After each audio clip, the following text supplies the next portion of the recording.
Good evening, everyone. We are back again on It's Another Midweek Mingle. Normski will be joining us. He's just running a little bit late. So, how are we all feeling? The night after the night before, the day after the day before. Oh, it was a madness yesterday, people. I've got to admit, my stream went on for like 4.5 hours. We had everyone on, Gianni, and big up to everyone that joined me live, and big up to everyone that stayed with me throughout the night on the chat. It was crazy. There was all sorts going on. There was singing, there was dancing, there was, it was great. And Gianni joined us. There was champagne being drunk. There was, Jam Boy was on it as well. We was all buzzing. We was all absolutely buzzing. It was a really surreal day today, to be honest with you. I like it. It was kind of like, have we won it? Have we won the Premier League? Did we just do that yesterday? What happened? It was kind of, the morning ran into the afternoon has run into the evening. I lost track of time. I was eating like I weren't really had an appetite. And then I went on DG's channel, the Deluded Gooner, big up to DG with Kenny Ken this afternoon. And it was like, we were just talking football like normal, you know, and crazy day, man. Crazy day. But listen, big up to everyone locked in as well. Thank you very much again for coming and joining us. Big up the Kawaja, my friend. Hope you're well. Always, Gavin, always my friend. Hope you're well, brother. And hope you're enjoying today. Being a champion. We're all champions, people. We are all champions. Oh, yes, we are. Super champions, super chat. And it's a great feeling to be an Arsenal fan. And I've just been watching the Aston Villa. Made good work, good performance by Aston Villa tonight in the Europa League. No drama, no nonsense. Went about their business brilliantly. 3 brilliant goals. Tielemans' first goal set them on their way, and then it was 3 brilliant goals. No VAR, no debates, no wasn't it or weren't it. 3 good goals. Played some lovely football. Listen, I know people are going to say it's only Freiburg and whatever, but Freiburg, you know, still got to be beaten. It's a cup final. Anything can happen. And congratulations, Aston Villa. Unai Emery. I mean, what he's done to Aston Villa is remarkable. I think they scored 1 goal in their first 5 games. They were rooted bottom of the league in the Premier League. A few years back, they was playing in the Championship. Obviously before Unai Emery's time, but I mean, what Unai Emery's done there is quite remarkable. Champions League football, they'd already qualified for that anyway. So, brilliant job. And his record in the Europa League, how many is that now? I think it's 4, isn't it? I think it's 4 he's won now. I could be wrong. It might be 5. So, Unai Emery, I mean, top coach. Didn't quite work it out at Arsenal. I don't think Arsenal really gave him the backing. I don't think he came in after the long Arsene Wenger era, which is always difficult. And a lot of the fan base didn't really back him like they've backed Arteta. You know, he didn't get the same sort of resources. He didn't get the same love or the attention from the fan base. And it all dwindled out. But there was never any doubt that he's a top manager. He is a top manager. There's a lot of big clubs that would go after Unai Emery right now. 100%. So big up Aston Villa and the fans. Enjoy it. It's not like winning the Premier League, though. All right. And let me just say, I'm not taking nothing away from what you've achieved, but it's not the Premier League. So, but you enjoy your night, enjoy your Europa League conference, and let's hope we can have a European trophy in the cabinet. So, Aston Villa, Europa champions, Arsenal, Champions League winners, Crystal Palace, Conference League winners. Does it get any better? Come on, man. Come on. Going into a World Cup as well. That would be great. But listen, don't know how we're all feeling about the Champions League. It seems a million miles away. I still can't get my head around it, people. Still can't get my head around it. Big up Top Gooner DJB last night. Big up to you, my friend. Big up to yourself all the time. It doesn't feel like it. No, it's just weird, isn't it? Big up to you, Mr. Waffle. Glad you're back on the scene, my friend. Always a pleasure to have you in. Yeah, days gone so quick nowadays. Honestly, today's just been a blur, Amelkel. It's just been an absolute blur. And there he is, Suge. Also in with our celebrations last night, Suge. Thank you for your input, brothers, always. Member for 10 months. Big up to you, my friend. Absolute bless. Well respected amongst the community, Suge, all day long. Big up champions of England. Hit the likes and sub. Yeah, come on. We're all champions of England. Everyone in the chat, we're all champions today. We're all sitting here. We've all been through it. We've all been through it. When Normski joins us, we're gonna get up some things that what happened in some of the stuff I was reading. What happened in 2004 when we last won it? Do you know what I mean? I think in Scotland they banned smoking or something in public areas in 2004. I think George Bush got re-elected. What else was I reading? I was reading all sorts of madness. Yeah, it's crazy. Emery loves winning the Europa. Incredible. Absolutely incredible. But let's be honest, Mr. Waffle, he ain't doing a bad job in the Premier League, really. I mean, you know, he's what, finished top 4. He's got them in the Champions League. He beat the likes of PSG. So he's doing all right. He's not that far away from real big honours, to be honest. It's only because they've had this kind of not been able to buy anyone. They've had to sell players. But I think if they keep hold of Morgan Rogers, I like Anana, John McGinn's industrious. Watkins, I've always said with Watkins, if he starts scoring goals and you can get Watkins performing, he will score goals, Watkins. He's not a bad player. So Tielemans, I like Tielemans. I've always rated Tielemans. They've got a good goalkeeper as well, let's be honest. I know he's a player that you love to hate, and he's one of them sort of players, isn't he, Emi Martinez? But look, at the end of the day, if they can add to their squad, perhaps 1 or 2 players, and try and keep the nucleus of their squad, they're going to be a problem next season. They're going to be a problem in the Premier League next season, and this is why I keep saying, and this is why I was saying it on Deluded's channel. For us to be a force, we need to move with the times. We need to move with the times. We used to break our sort of, you know, love that we have for certain players. We can't get too emotional, and we've got to get rid of the players that have kind of had their day at Arsenal. You know, the likes of Martinelli, the likes of Jesus, probably Trossard now. He's in his 30s. He's a bit hit and miss. Ben White. You know, we've got to move these players on, and we've got to get players in, because the likes of Aston Villa and Liverpool and all of these people, they'll all be strengthening. They'll all be looking to how can we raise the bar? How can we put pressure on Arsenal and Man City? So we've got to keep up with the pace of things. But big up to everyone. DJB has to be the worst Arsenal team. Did you how we scammed the Burnley game with a corner? Yeah, listen, it's not been the most pretty. I said it yesterday, and I think we all agree. It's not been the prettiest.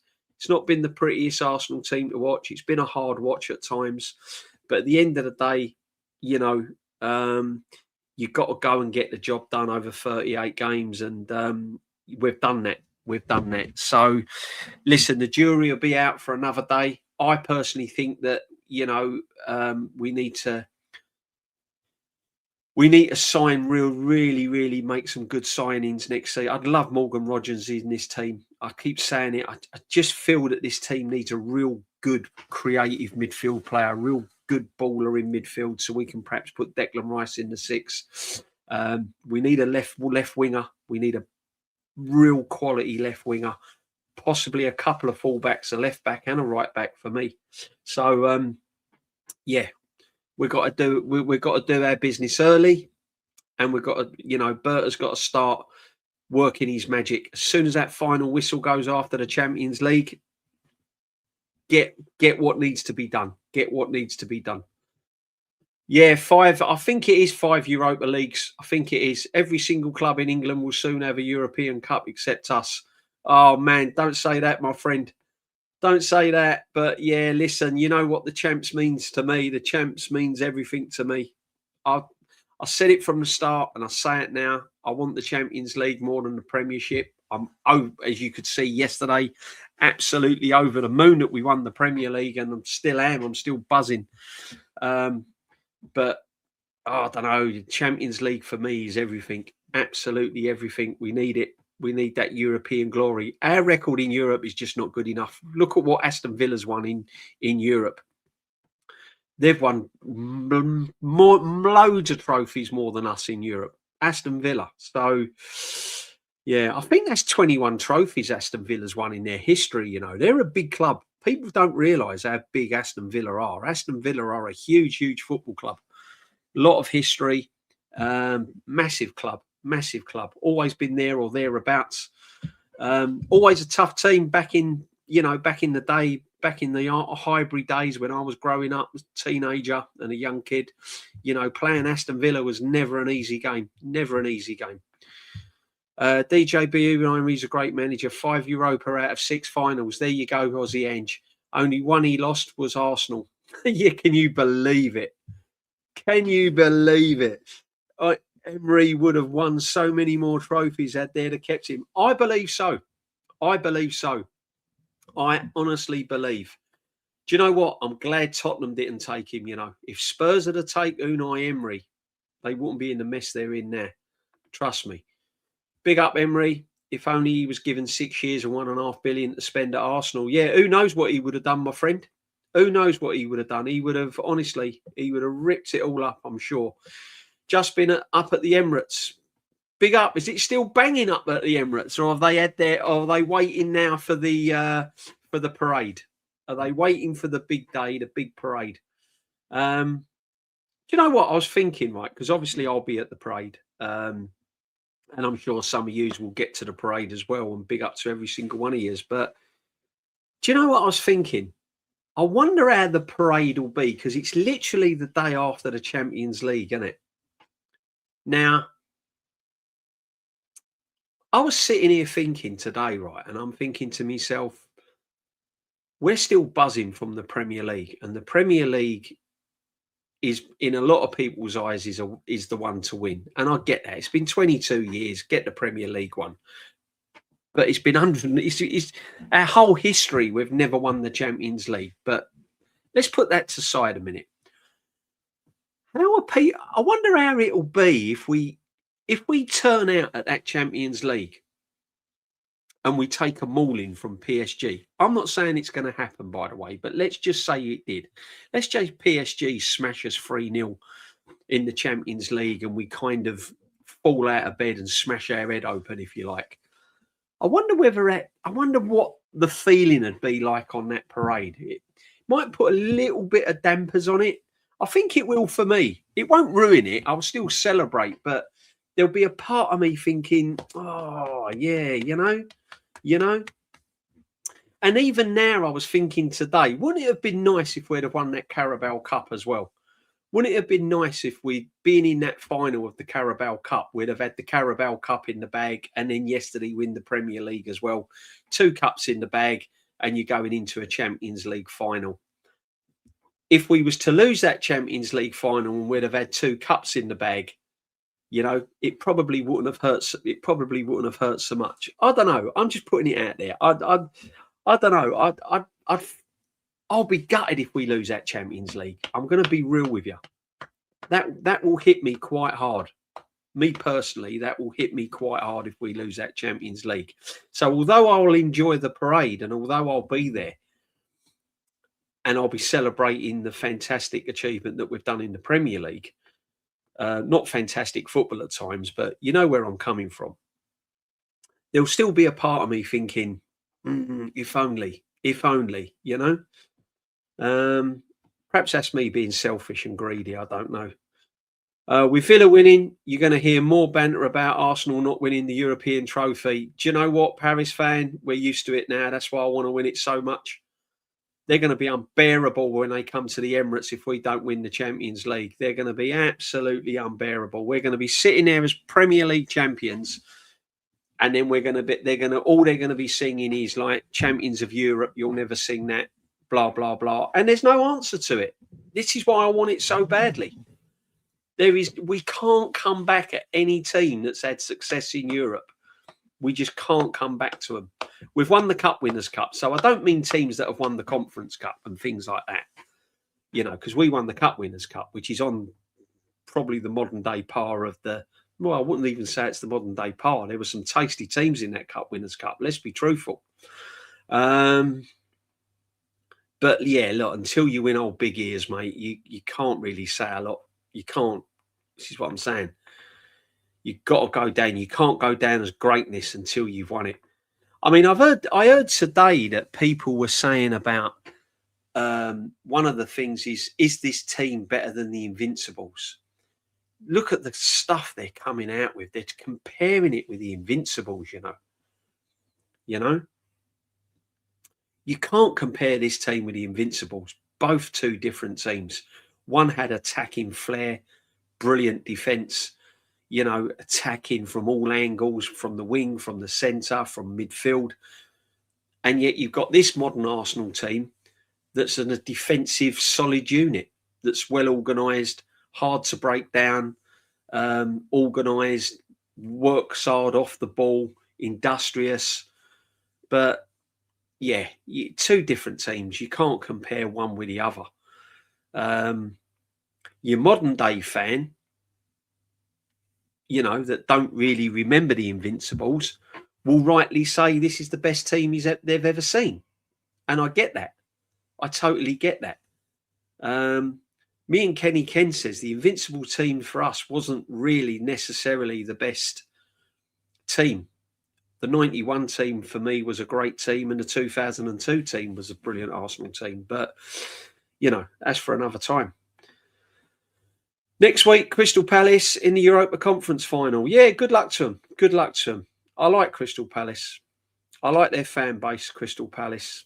They're very, very, very passionate fan base. So good luck to them. Good evening, Lux. Hope you're well, bruv. Thanks for joining us yesterday. The Suge 2004. I hadn't met my wife, and we've been married 20 years this year. Wow. Wow, wow, wow. There you go, my friend. There you go. Big up to you. There was all, do you know what? The lovely thing was, Suge, there was all big up to you, Nicholas, as always, my friend. Was yesterday a dream? No, it was real, brother. It was real. Bournemouth done the business on Manchester City and we was crowned champions. It was all real. Big up to Bournemouth as well. Bournemouth would be a good team in Europe. I'll tell you what, if they're in that Europa League next year, if they miss out on the Champions League and they're in the Europa League, I'll tell you now, there'll be a tough team to play. Yeah, you don't want to be going to Bournemouth needing a result. That's a tough place to go. Big up to Bournemouth as well. Mr. Waffle, DJB, what would your top 3 signings and departures be? I'm glad you only said 3, Mr. Waffle, to be honest with you. Let's start with the departures. For me, if I was to go 3, I'd pick the areas that we really need to strengthen.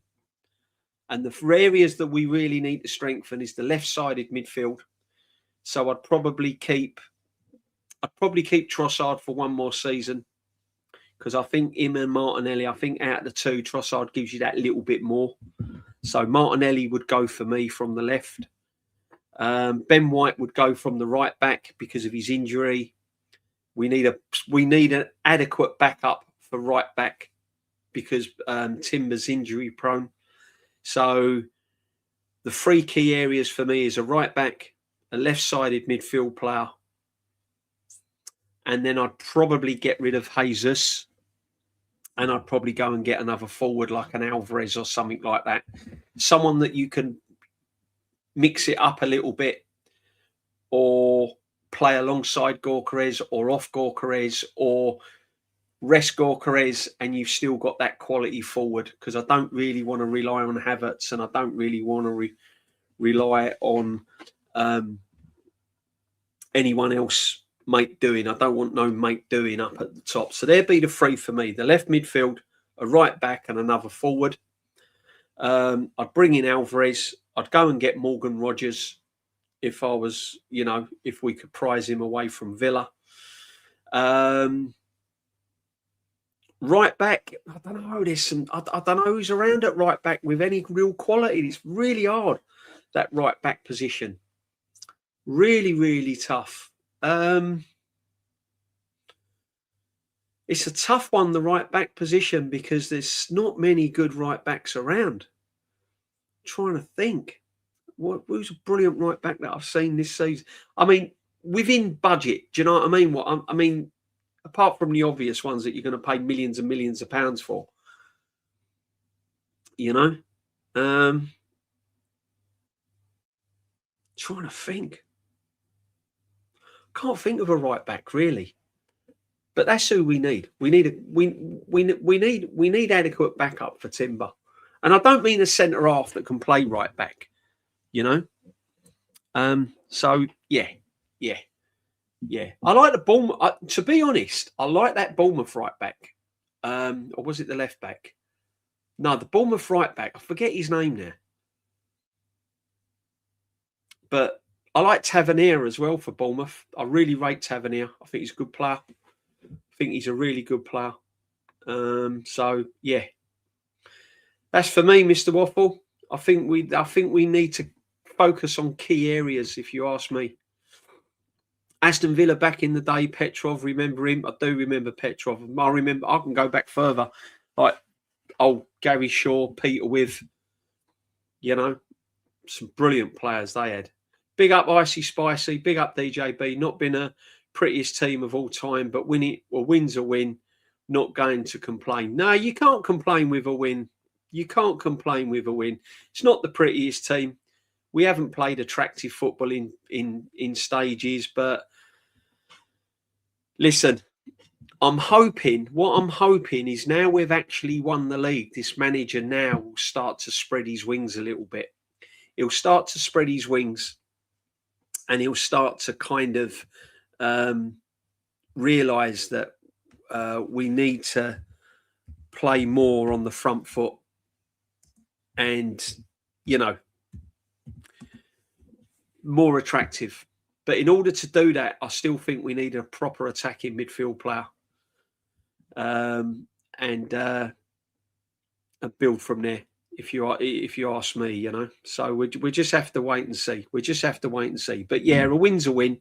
We've won the Premier League. Someone had to win it, and I'm glad it's us. 22 years. Thoughts on Calafiori's new contract?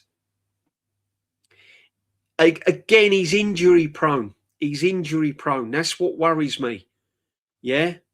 I know he's Arteta's signed kind of player because you can play him at centre half, you can play him at left back, you can invert him, and I get that. Is he a proper left back for me? No. He's more of a. Do you know what I mean? He goes missing. He's not disciplined enough to play at left back for me. But he was one of them on my list, to be honest, that if we could get good money for him, I'd sell. But I'd only sell if we could bring quality in. I don't want to sell players just for the sake of it if we can't replace them, if that makes sense. Because Calafiori is still a very, very good squad player.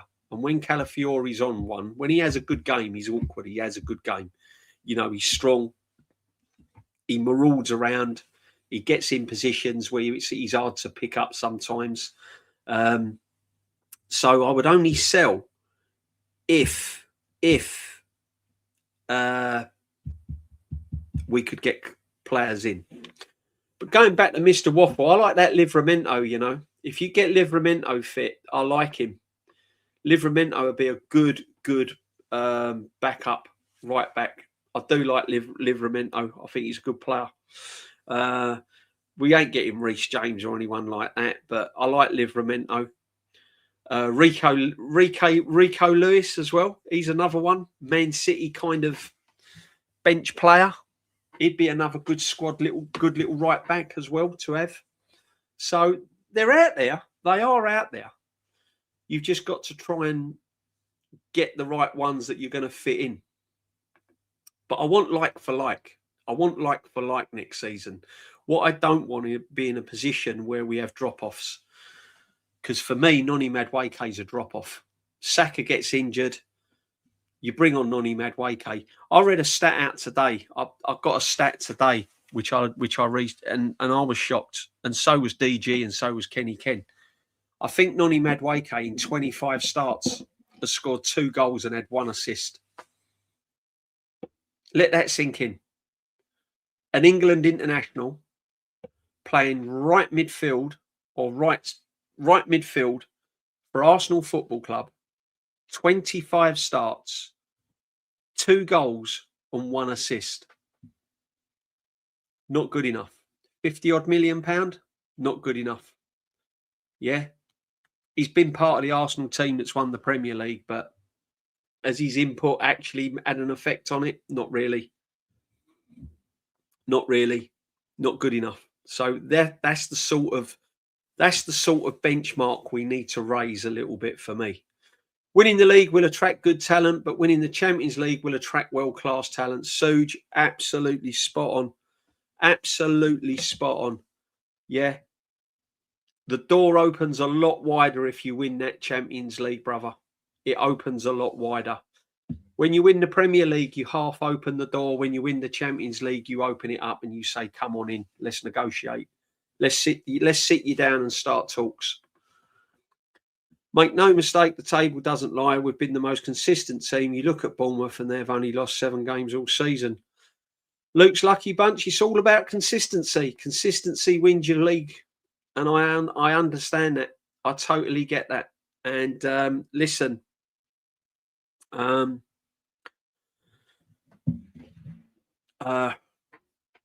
not gonna sit here and say sorry or apologise or go back on all what I've said all season about the manager and everything else, because I think it's just been I think it's been justified. And I think channels like us, we need channels like us. We need people within the fan base to call it out, to raise the bar, because clubs won't do anything if we haven't got fans calling things out. They won't do anything. They'll just think it's all rosy in the garden. They think it's all cocktails and sunbeds. But we need a fan base. We need part of our fan base, and we need channels like mine, Curtis's, Shane's, Views, Matty's, Lee's, Aaron's, Rashid's, Northside's, Jezzy's, all of these people, you know who they are. Yeah. You need a fan base where it's going to call people out if we feel that things are not going the way they should be going. It's Arsenal Football Club. Yeah. And if the manager is not doing things in a right way, he's going to call it out. I honestly didn't think this manager would get over the line. I'm going to be truthful with you. I honestly didn't think he'd get over the line. When we lost against Bournemouth, it was doom and gloom. There was a lot of doubters, and rightly so. And we called it out, rightly so. We had, we a 9-point lead. We threw away a 9-point lead in 12 days? Something stupid like that. It has to be called out. When he's overplaying players, when players are getting injured, when they're not being rested, when the team's not being rotated, you have to call it out. When he's making signings like Kai Havertz and Noni Madueke, Norgards and all of this, you have to call it out.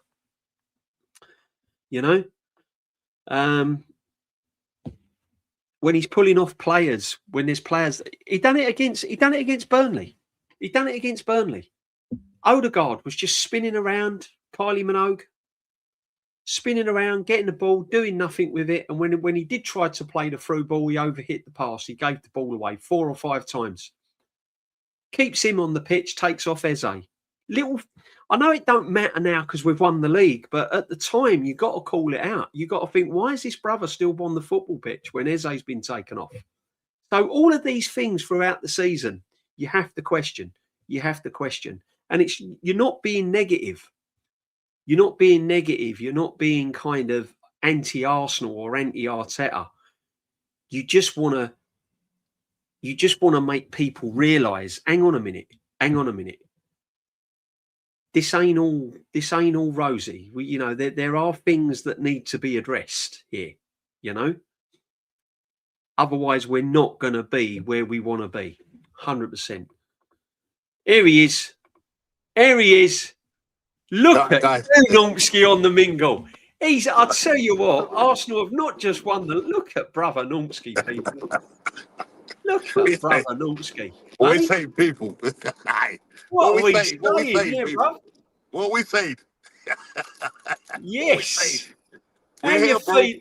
How you feeling the next day? So, listen, Arsenal win the league, and you've been at a wedding, haven't you, bruv? I've been at a wedding. I'm just literally, I'm in the car now, and I thought, you know what, let's pull over, and let's just get this going, mate. You know what I mean? Listen, man. the wedding, the bride, yeah, was about 2 hours late. The wedding was meant to start. The wedding was meant to start at 1 o'clock. Yeah, she didn't get there till about after 3. I must have spent about 60 quid on parking. I hope you're going to claim it back, Noms. Yeah. I'm going to send her the receipts. You know what I mean? I was going to say, you know about your honeymoon. Come on, you pay for my parking. 2 hours. Listen. Mate, Matt, I'll tell you what, DJB, I'm still buzzing, bro. Listen, I'll tell you what. Nobody wanted to see me at that wedding, yeah? There was a load of Man United fans. There was a load of Chelsea fans. Right now, this was brilliant. I'll tell you what made my evening. The groom's mum went up to say a speech. Yeah, she went up to say. She goes, just before I say this speech, she goes, I've just got something to say. No, and she started singing North London Forever. She started singing North London Forever. You're joking. Nah, right? And then all of a sudden, right, all the Arsenal faithfuls, yeah, all got up. Arsenal. And he was trying to stop us from talking. Wow. Oh, mate, DJB, bruv, I'm still buzzing, man. Yeah. We all are. Do you know what, right? Go on. Yeah, but do you know what, right? I said when I started the stream, Norms, I said, and when I was on with DG and Kenny Ken earlier, I said it's been a really surreal day today. It's been a day that I've lost track of all time. I've had no appetite. I've sort of been walking around in a daze. I've been walking around as if something's happened, but I can't get my head around what's happened, if you know what I mean. I've sort of been in denial a lot. Yeah. It's just been really, really weird, you know? It's crazy, bro. It's just crazy. My phone has not stopped. It's not stopped, mate. Texts, phone calls. You know, I've even got people phoning me up and texting me and saying, I told you, you're wrong. I said, wait, hang on a minute. Hey, this is a moment to just celebrate, savor together. You know what I mean? Celebrate. 100%. Oh, mate, and well done. Big up, well done to Villa. I was going to congratulations to Villa. Unai Emery, man. What a job he's doing there. Incredible. I think that's four. Five. I thought it was 4, but someone said it was 5. And the only one he's 5 out of 6. And what's the one he lost? I think because he won 3 with Sevilla, yeah. He won one with who was it? Was it Villarreal? Us, mate. Arsenal. It's the only one he lost. Oh gosh. It had to be us, didn't it? It had to be us, mate. Like, listen, we was smashed then, weren't we? I'd rather a Premier League trophy than a Europa League. I'm not gonna lie. Yeah, that's it. Listen, Arsenal FC, not Arteta FC. Are you in the camp at Arteta? We'll see. Listen, the jury's still out for me. But listen, we will discuss that at a different time. Now's not the time. Let's just enjoy the moment and let's enjoy the Premier League title. But I have said from day one, enjoy everything this season because next season it's going to be a whole lot different. The club's got to do the right thing. We've got to get rid of the right players. We've got to sign the right players. There's areas we need to strengthen in. We've just seen Aston Villa tonight. They're only going to get better. Everton, Liverpool, Man United are not going to stand still. So we need to sign in the right areas. And this manager needs to keep learning from his mistakes. If he can do that, I might start really changing my mind. But until then, I'm just keeping my feet on the ground, keeping an open mind. However, if he wins the Champions League and he wins it convincingly against a very, very good PSG team, then you've got to start thinking, well, okay, he's deserved his time now. It immortalises him, whether you like it or not. If he wins that Champions League, he becomes immortal. It immortalises him, and you just have to get your head around the fact that that's what it's going to do if he wins the Champions League, bruv. Well, he's looking like he's going to get a large pay rise now. He's looking like he's going to get a large pay rise. Exactly. You know what I mean? Exactly. I mean, look. If he gets the Champions League, I might not be so concerned about what he's going to get now. He's looking like around about 25 million, one of the highest paid managers in the world. I still think that's a bit too much when you think he's only one major. Yeah, if he delivers the Champions League, then I might say, all right, he's done a double, fair play. But 25 mil, and he hasn't won the Champions League yet. I think we just need to hang far. But they've put it out there. You know, they've put it out there, and we knew he was going to get a pay rise regardless of whether he won it or not. You know what I mean? But the main thing is that we have won the Premier League, and you know, when you look on the TV, the coverage of Arsenal, I tell you, London. Listen, if there's 150, I heard there was about 150,000 people down at that Emirates last night. My son went down there as well. My son was down there as well. He went down there. He went down. Came back home 4 o'clock this morning. Came back 4 o'clock this morning. Wow. 4 o'clock. A bit like that stream, Norms, that ended. My stream ended. That was 4.5 hours, you know. Oh, mate, listen, it just went like that, but it was brilliant. It was brilliant. Wasn't it brilliant? It's probably, it was brilliant. Everybody was happy. Singing. Singing, you name it, mate, you know. Amazing. The ops don't like it. Gianni. Great stuff. Yeah, the ops don't like it, but who cares? Who cares? Yeah, exactly. We need to win as much as possible, Darren. It don't stop here. I always say that this success is the beginning, not the end. Yeah. This has to be the beginning. Yeah. The process, the phases is done now. This is the beginning of a new era, and we need to march on. Great teams don't stand still. Great teams don't stand still. No. You know, they don't go Premier League, job done, 22 years. Thank you very much. Switch off, turn the light switch off. Good night, go to bed. No, they keep it going. They keep it rocking, because it can easily go wrong. As much as it goes right, it can easily go wrong. Yeah. You know, you suddenly find yourself 7th or 8th in the league next season, and you're struggling to get in the Champions League because you're sticking with the same tactics and you're sticking with the same players. Suddenly, this Premier League now looks a whole lot different. Yeah. You know, so he's got to change. He's got to change. He's got to change it up. He's got to change it up. You can't sit on our laurels. Yeah, it'd be great. We you know, once that whistle goes, first game of the season, we need to be, you know, get in there and make something happen in that first day. And the thing about it is, like, the teams are going to be gunning for us. Do you know what I mean? Because now we're going to be the target on our back. Do you know what I mean? And after this, you know, this parade and everything else, you know, they're not going to be able to live with us this summer, yeah? But they're going to probably want to make us pay when the new season starts. So we got to be on it. We got to make sure that we get in the right players. We can't be, you know, keeping like deadwood. We have to get rid of those players and make sure that the players that we do get in, you know, from what Matt is saying, we need to go for quality players, not players that are, you know, have potential. We need to go and get world-class players that will keep elite. Yeah, elite. We can't be doing with. I mean, do you know what I mean? We can't be doing with they'll do a job. We don't want players that can just come in and do a job. We want players that can come in and raise the standards, or there's no drop-offs. That's right. You know, that's right. Yeah. And I know it's difficult talking about it now because we've won the Premier League.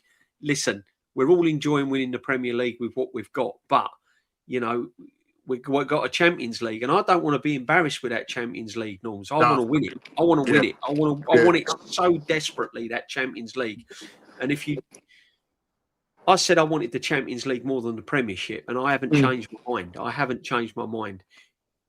If we go into that Champions League final and get embarrassed and PSG do a number on us and win sort of convincingly 2-3-0, and it's a convincing 2 or 3-0, whether you've won the Premier League or not, there's still going to be like questions asked. Yeah, it's going to leave a little bit of a bad taste in your mouth. It's going to leave a bit of a bad taste in your mouth.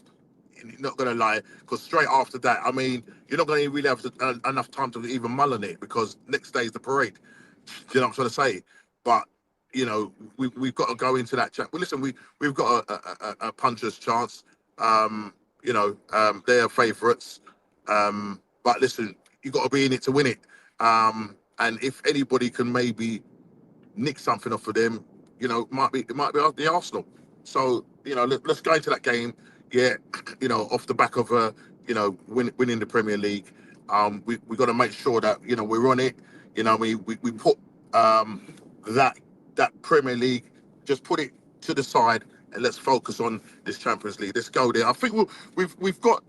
I think going into it, after winning this, the players will be hopefully a lot more relaxed and a little bit of confidence, you know, flowing through their veins and that. So we'll see what happens. But they are favourites. But I don't want to get a slapping, because it will leave a bad taste in your mouth.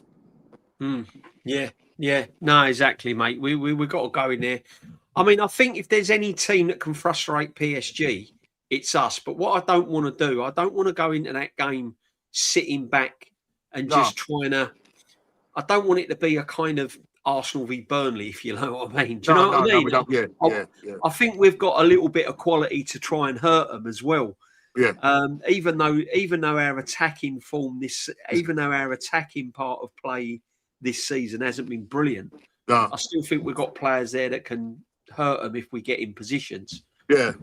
But I don't know. I think do you think? Because obviously with the monkey off the back and everything, do you think if we had the sort of look? I know you're fighting fire with fire, and more than likely PSG would probably be the ones that probably come out better. But do you think we should go in with the sort of ferocity we went when we beat Bayern Munich or Atletico Madrid? Do you think we could go down that sort of road, or do you think we've got to be a bit more cautious and sort of just see, you know, if they haven't scored, you know, because maybe a lot of people will expect PSG to have scored maybe in the first 20-30 minutes, but if we sort of keep it, you know, tight.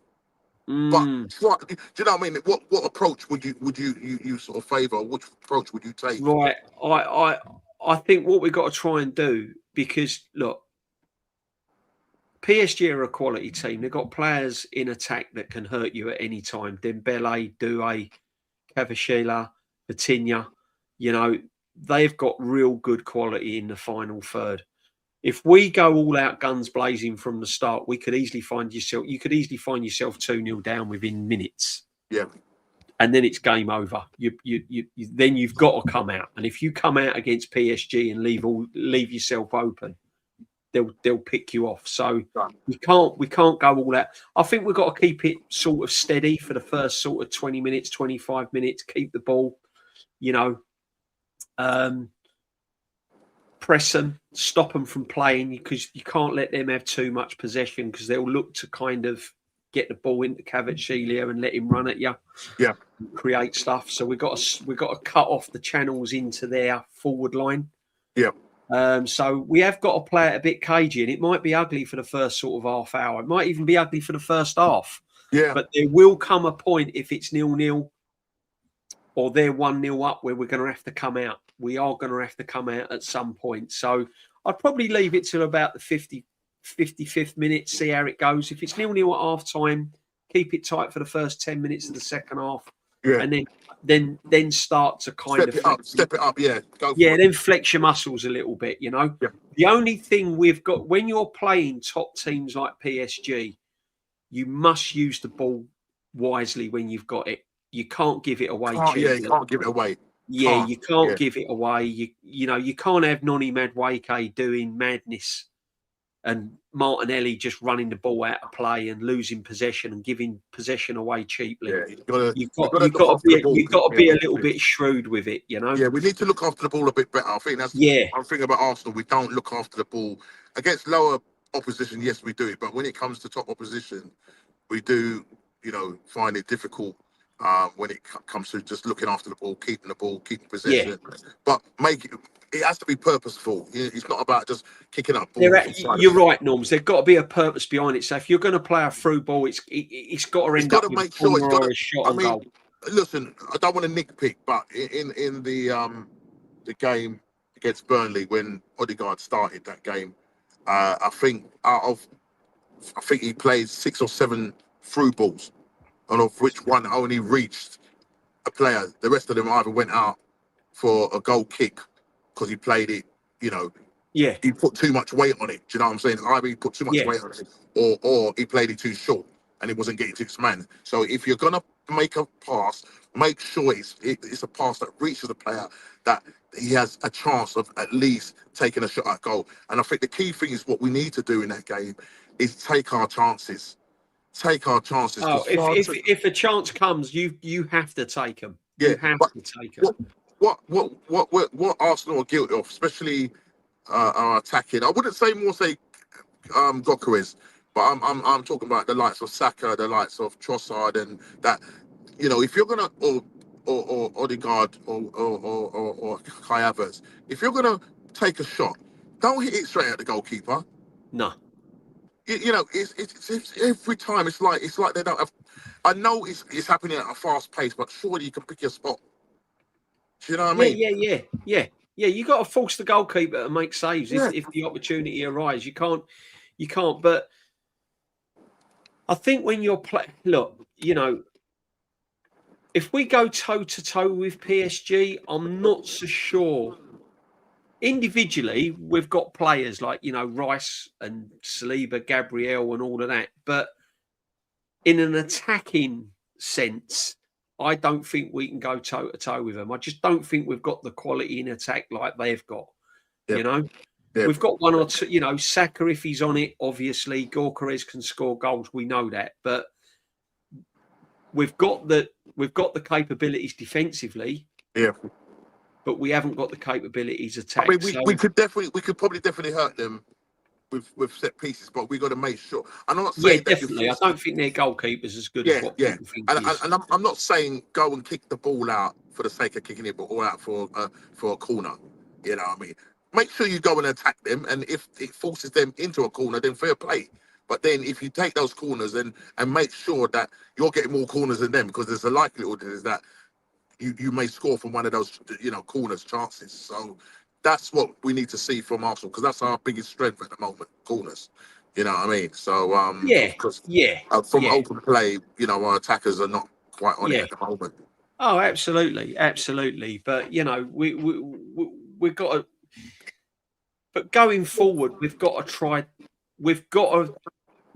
try some things different next season, because although it's got us over the line this year, I'm not too sure by keep sticking to the way we play going forward is going to bring us success. I think we'll get found out very, very quickly.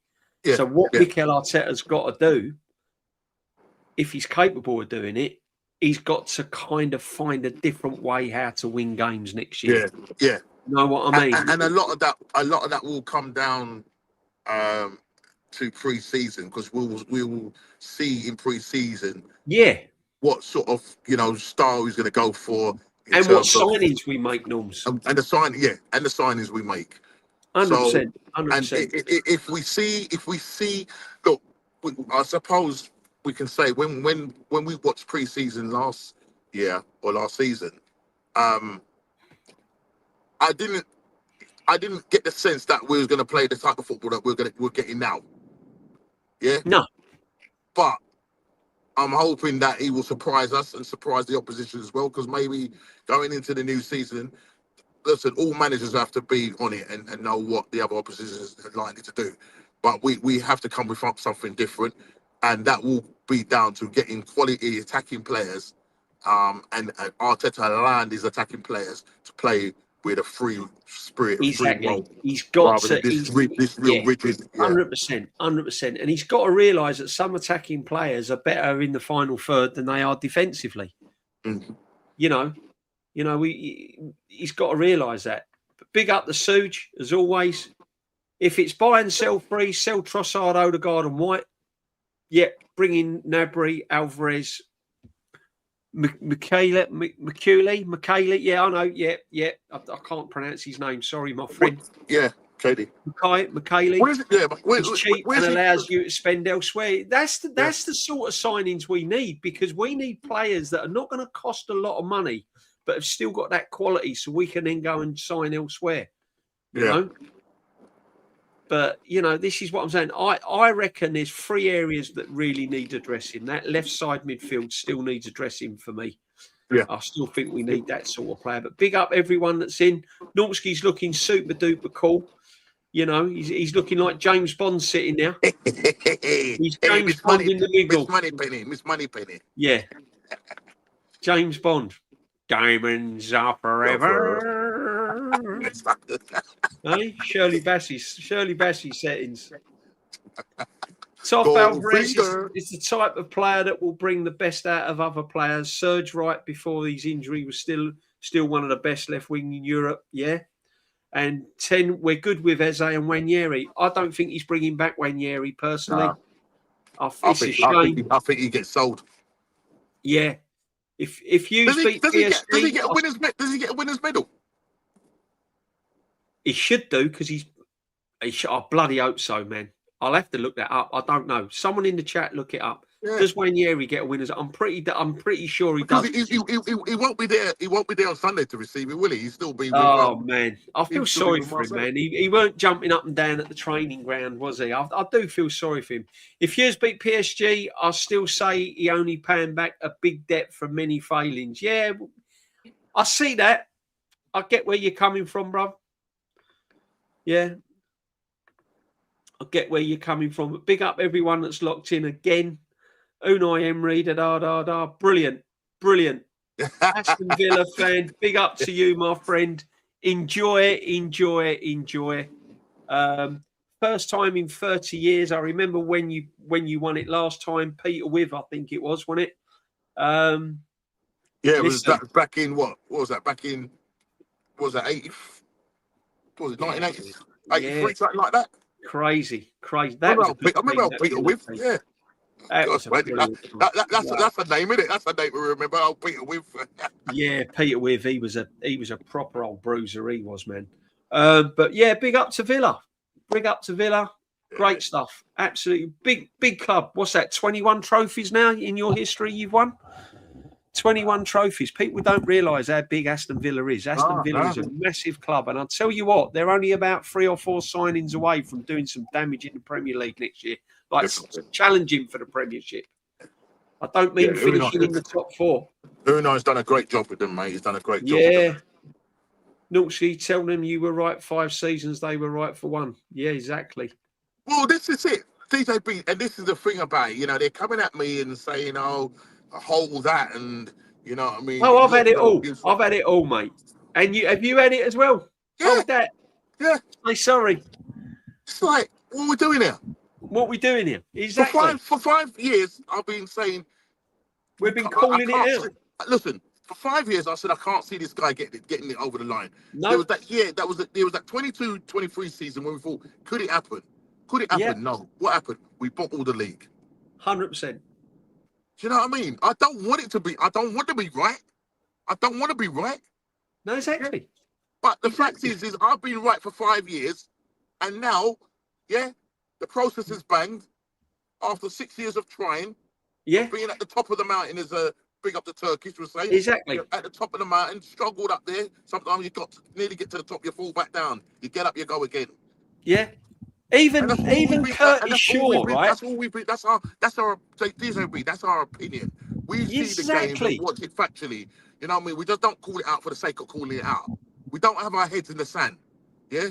When I go and watch a game, if I don't think you've played well, I'm going to tell you ain't going to play well. Exactly. And why do you have to feel offended because I'm having a go? at your manager or Arteta or whatever it is because you feel offended. Listen, when Arteta goes, Arsenal will still be there. Crazy. So support the club. Well done to Mikel Arteta, because that's what they want me to say. Well done to Mikel Arteta. And we have. We've got over the line. to him, you got over the line.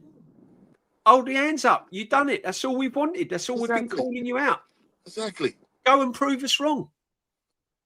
Yeah. Go and prove us wrong. But don't stop here. Go and do it again. Do it again. Do it again. You keep saying he's an elite manager. Elite managers don't just win one Premier League title in 10 years because after he's finished his 3-year contract, he'd have been at the club 10 years. Yep. And I keep saying, if I'd have said to you, we're going to sign a manager and win one Premier League title in 10 years, you tell me I'm not having that manager. That's right. So let's go and win another Premier League. Let's go and win a European Cup. If we can't win the big one with the big ears, at least go and win something. Go and win in Europe, basically, like Aston Villa's done tonight. That's right. You know what I mean? That's right. Go and get back, go and win another Premier League, pick up another FA Cup. So, listen, we've all been doing it. I've been getting it. Oh, that, you're this, you're that. Even the frigging, even the top man Curtis has been getting it. Yeah.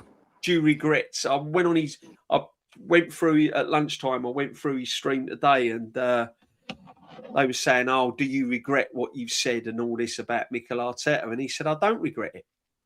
He said, "I don't regret it." He said, the only thing he said, I think he said, the only thing I regret is by saying that he'll never win the league. Well, he's proved me wrong. So that's it. Other than that, I'll keep calling him out because it's the standards. Big clubs don't stand still. And next season... But what I'm going to say, what are they going to gain from us saying, we're sorry, Mikel Arteta, or do we regret saying that? What is it that they're going to gain from it? I want to know what they're going to gain from it. Well, they're not. They're just all it is no, isn't it? It's school stuff, isn't it? It's school stuff. That's the technical term for it. No. That's the technical. It's all no stuff, isn't it? It's not football. No. I don't give a monkey's knobs. Honestly, I don't really care. I really don't care. Block 114. We'll have a little discussion. That's all I'll say. Come and have a chat with me, and then we'll have a chat. Listen. I don't care because at the end of the day, I will keep calling it out like you will, like Shane will, like Northside will, Lee, Rashid, all of Aaron, all of these men. And next season,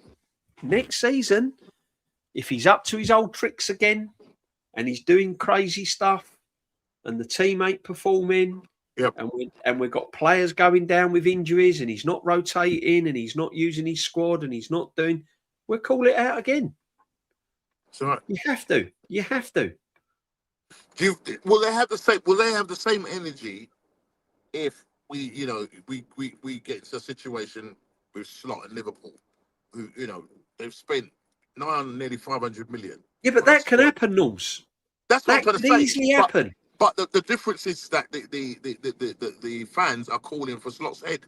Yeah, saying it's not good enough. You've won us out the league and this is not good enough. This is probably one of the worst defense of a title I've seen, barring maybe Leicester.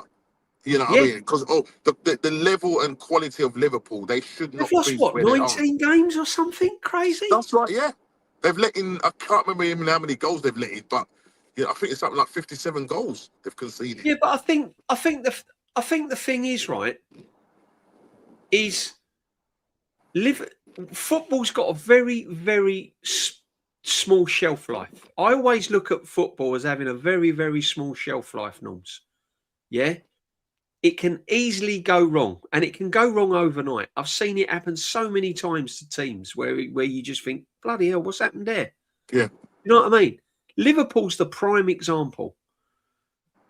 Whether it's their recruitment, the players have not just fitted the system, whether, again, I think a lot of the players should have been moved on. As brilliant Mo Salah was for Liverpool and as brilliant as he's been, I think that when there was rumblings that he wanted to leave, I think they should have let him go and got someone else in. Yeah. Right? I still think Mo Salah's upset the apple cart a little bit there. Yeah. Virgil van Dijk now, absolute legend, but he's coming to the end now. He's Coming not to an end now. Yeah. And that will happen with Gabby. That will happen with Gabby. That could happen to Gabby next year. You could see a Virgil van Dijk next year in Gabby. Yeah. Yeah. And right? He's what, 28 now, Gabby, next season? Yeah, Gabby's 28. He's 28. You know? And, you know what I mean? Another year, another year in the legs, you know what I mean? You know, that's what I'm saying. So when you look at football and you look at players, you look at someone like Virgil van Dijk, and when you're looking at a Rolls-Royce Virgil van Dijk, you look at him and you think, this guy's always going to be quality. Mm. But literally, within one season, they can look bang average. And that could happen to Gabriel. That's happened to Salah. Look at Salah. Rice. Look at Salah the season before. Look at Salah. Exactly. He was breaking all sorts of records. Big up, Rennie, man. Big up, Rennie. He's a shadow of himself. He's an absolute shadow of himself. Yeah. And this is what I'm trying to say. So, although the euphoria now is we've won the Premier League and all of that, and brilliant, we are enjoying it. I mean, we've done a 4.5-hour stream last night. I mean, we're bang on it. We're all over it, 100%. But when the dust settles and the season's over, and you're building up to August and the start of the new season, you start then looking at the club and you start thinking, right, what have we done here in the summer? Yeah. Oh, hang on, we've still got Martinelli at the club. We've still got Jesus at the club. We haven't moved Odegaard on, even though offers come in for him. We haven't signed a right back. Oh, we've gone and signed another right midfielder. Why is that? Because we've got Max Dowman, we've got Noni, so it can easily go wrong again. And then you're starting the following season, you know, and then you look at Liverpool, they've bought one or two players. You look at Man United with Carrick, they've got rid of Deadwood and bought in quality, you know, and then the recruitment's got to be bang on. It's got to be bang on. And the players are integrated into the side properly. I've got a season, you know, got the season, so the pre-season under their belt. Look, we know there's a World Cup, so there's going to be a lot of players that are going to be away, and when they come back, they're not going to really even get a pre-season under. No, exactly. They're not going to be fresh, are they? I mean, by the time the World Cup's over, Declan Rice has played a lot of football. A lot of football. You know, I'm going back to when he was at West Ham. He hardly missed a game. Yeah. He hardly missed a game for Arsenal. He's hardly missed a game for England. So, you know what I mean? Big up, Brenny. Evening, DJB Normski in the world-class chat. We will face Villa in the next season's Euro Super Cup. Yeah. I hope so. Great fun at the Emirates last night. Got to bed around 4 a.m. and was up around 7:30. Yeah, I weren't far off you, man. I weren't far off you. I'm telling you, I'm running on Duracells at the moment. Yeah, that's me as well. He's been wedding and all sorts. Look at him. Listen, it's been a long day, bro. It's been a long day, night and day, mate. I tell you, I went to bed about 4 o'clock this morning. Do you know what I mean? And it's been a hard day's night. And we're ready to learn. It's been a hard day's night, and I don't know the rest of the words. Oh, man. Oh, God. Mate, I'll tell you, man. Look at the Norms. Look, he looks like James Bond, man. You look super cool. Big up the guys. Big up to you, my friend. ABZ F94444. Big up to you. Listen, as I said, look, when we talk football, it's a football channel. So we're going to talk football. It ain't going to be all positive. It ain't going to be all negative. We are going to talk about individual players. And as I said to you before, a fan can dislike a player, and that's okay. They seem to come to some sort of, well, okay, I rate him, you don't. Like, I think Declan Rice is an absolute superb player. Kenny Ken thinks different. Yeah? He sees something in Noni Madueke. Now, I'm not going to tell him that he needs a new pair of glasses. That's another day, right? But I think Noni Madueke is absolutely appalling. like literally up there with the Shamex. What is it? What is it? I have to talk to Kenny Ken, mate. What is it that he's seasoning? I don't know. I don't know what he's seasoning. Wow. I don't know what he's seasoning him. I'll tell you what I do see in him: 25 appearances, 2 goals and 1 assist. That's it this season. Yeah. England international. Right. Not standard. Do you guys think you'll be able to retain the league? Something that the Invincibles couldn't do? Again, well, that's what we've been talking about. If we get rid of the players that are ready to leave the club, I'm not saying that disrespectfully. I just think there's players here that they've come to their natural end. The road has finished. Yeah. It's a long, long road with many a winding. I knew he was going to do it. We love the Mingle, man. Love the Mingle, right? They've just come to the end, and we need then to bring players in. But to retain a title, you need quality all over the pitch.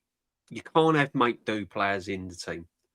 Yeah. And I think what would be nice, right, DJB, I think if we do see movement and you know, if Berta starts to, you know, start looking around and start, you know, I mean, he's already sold Kivior and got some money for him and that, which is good. He's making inroads there.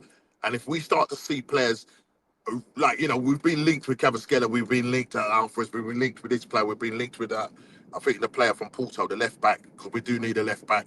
Now, if we start to see these players and we start seeing that these are like definitely goers here, it's gonna get the fan base happy and excited, because we're coming off the back of a Premier League win. We are champions, we can walk with a chest and that, but it will just give us that foundation going into the new season, knowing that, guys, it looks like we're gonna defend this title. And with the likes of, you know, I wanted to say it last night, you touched on it, with regards to like the effect that the other teams are going through, the likes of Man City possibly losing Pep Guardiola. Yeah, they're going to go through transition, so this is the right time now to capitalise on dominance. This is the time where, whilst the iron is hot, strike. Yeah.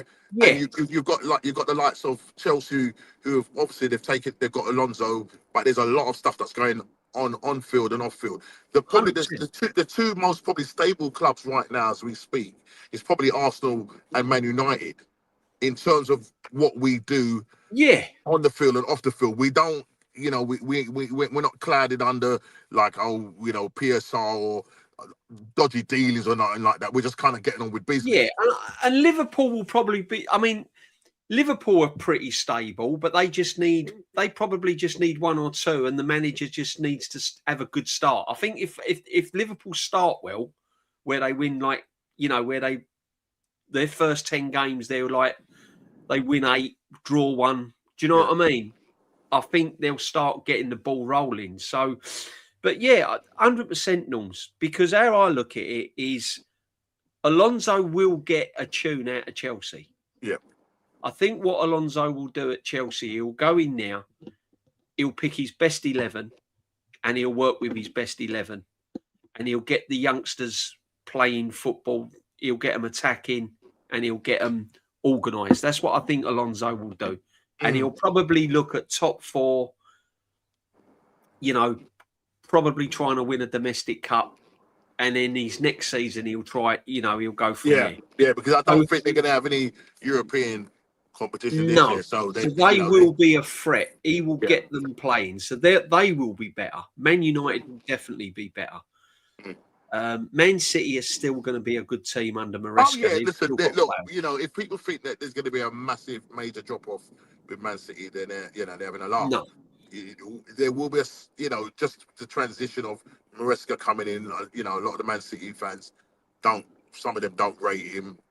Others, because he's come from the you know, the school of not Arteta, school of Pep. So maybe they're going to look at that and think, well, maybe there's a chance the owners know what they're doing. But obviously, if Man City do drop off, then they won't take too long to get rid of him. You know what I'm trying to say? They're not going to mess about. But they've still, you know, all right, the likes of Silva's going. I don't know what the situation is with Rodri, if he's gonna still be about.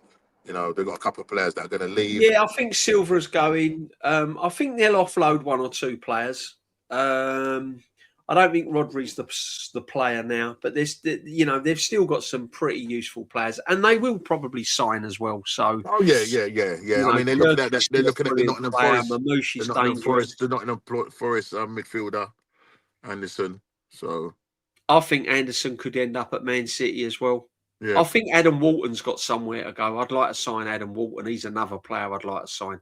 Yeah. See, I don't know about you, but big up everyone that's in. Kawaja, big up Brenny. Kawaja's in. The Lynch is in. There he is. Big up the Lynch. Champion settings. Come on, you Gunners. Big up legends. We are the Arsenal. 100% Lynch. We are still buzzing.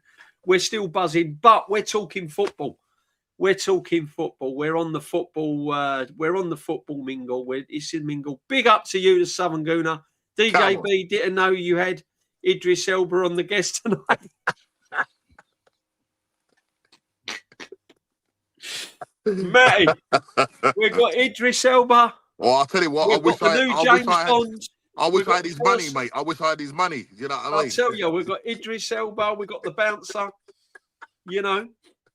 Oh, mate, he's looking. Look at him. He's looking sharp. I've got to be honest. I'll tell you, he don't want to hang around too long in his car, man. He'll be. Yeah. Selling Ranieri will bite us in the arse. Yeah, it probably will do, but I think we're going to sell him. And I still think Berta will be looking, as much as we don't want to see it. But if we can get 50, 60 million for Skelly, if someone comes in and offers Berta 60 million for Skelly, yeah, he's thinking, wow, hang on a minute. Yeah. He'd be sitting Arteta down and going, right, I've just had an offer 60 million for Skelly. Is he in your plans? That's what he'll say. Oh yeah, 100. He'll say, is he in your plans, or is he going to be a part-time player? If he's going to be your main man in midfield, we'll keep him. Yeah. If you're only going to use him sporadically and he's not going to be your main man, we need to sell him. We need to cash in. Yeah.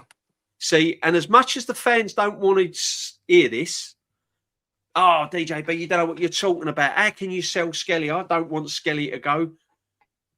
Football's a business, people. Whether you like it or not, football is a business. If someone comes in and says 60 million for Skelly, Man United say, he's going to be knocking on the manager's door. He's going to say, Mikel, take a seat. What's your plans for Skelly? Well, I'm going to use him in certain games like the FA Cup, blah, blah, blah, blah, blah. No. Is he going to be your main man? Is he going to be the midfield general that you're going to bring him on? And if he's umming and ahhing, Skelly could be open to go. You ain't going to like it, but that's the way it is. And you're probably looking at for Ethan Manmeri, you're probably looking at 30, 35, 40 mil. I'd say 45 upwards. Which is clear profit. He's come from the academy. Yeah, both of them will be clear profit. You know what I mean? Yeah. You're looking at probably 105, 110 million. Yeah. From those two players. Yeah. Yeah.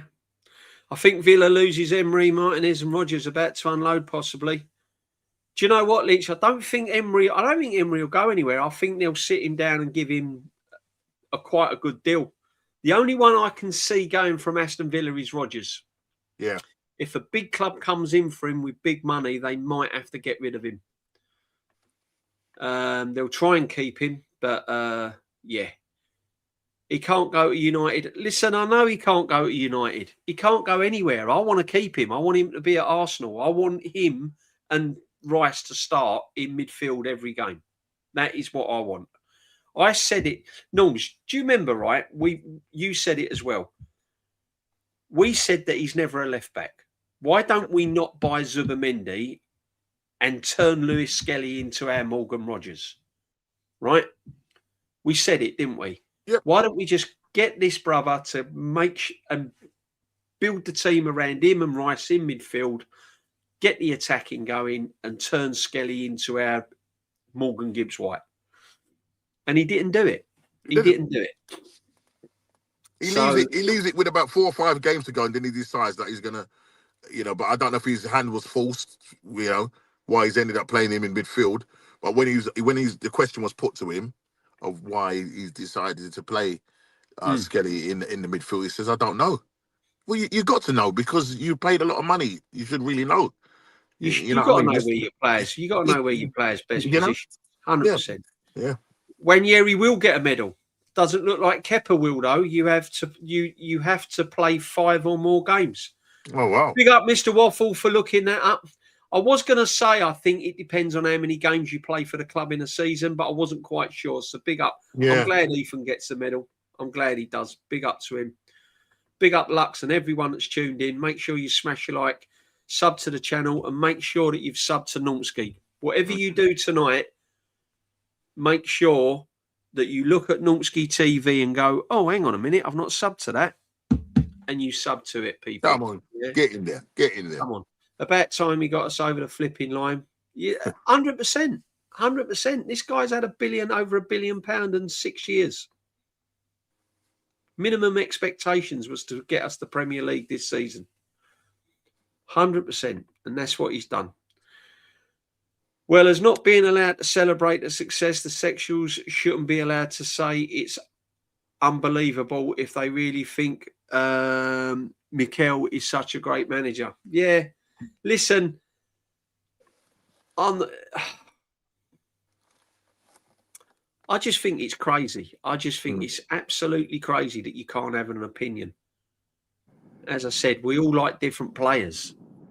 It doesn't make you negative just because one person don't rate a certain player. Yeah. No? You don't get... yeah, it's crazy. Set the standards high and offload some of these scrubs, 100%. We do have to offload them. There's no doubt about it, Norms, isn't there? We do have to offload them. But do you know what? It's going to be interesting Sunday, isn't it, Norms, right? I don't know about you, apart from the final whistle and seeing Arsenal lift the trophy. I'm not really going to be interested in that game. You know the game I'm going to be looking at. The games I'm going to be looking at. Yeah, I know which game you're going to be looking at. West Ham and Leeds, Spurs. All eyes will be on them. And all eyes will Everton be on them, mate. Yeah, Spurs v Everton. Yeah.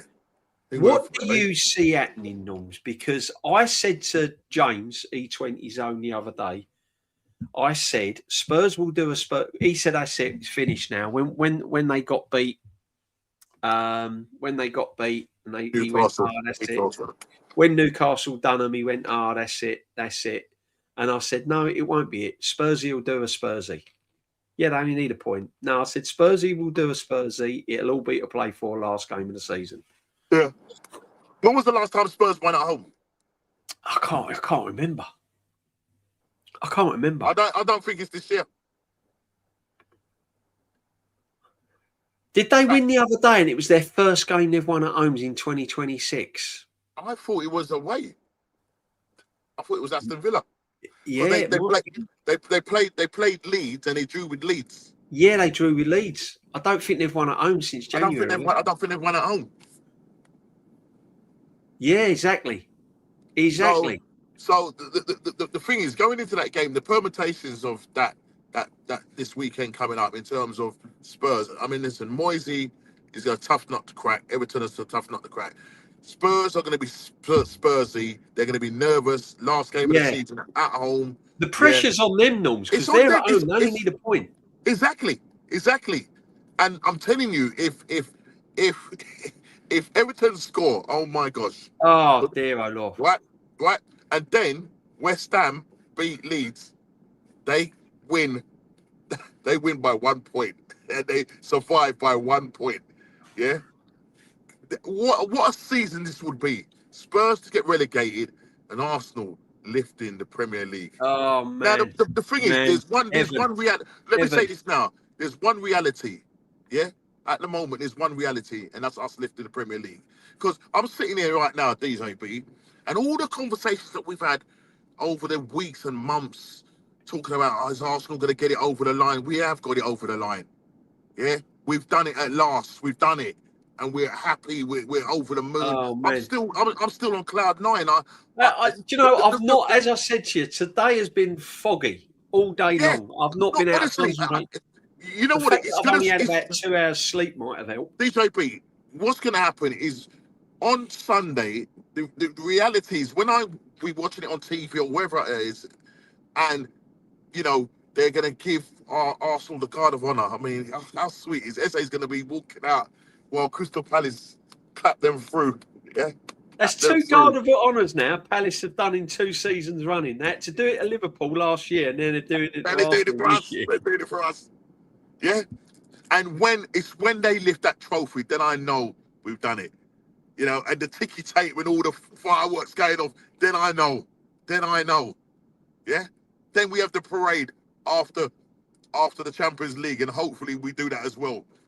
Mate, London will be locked down. Yeah, locked down. 150,000 people at the stadium last night. Yeah, just like that. They just all turned up.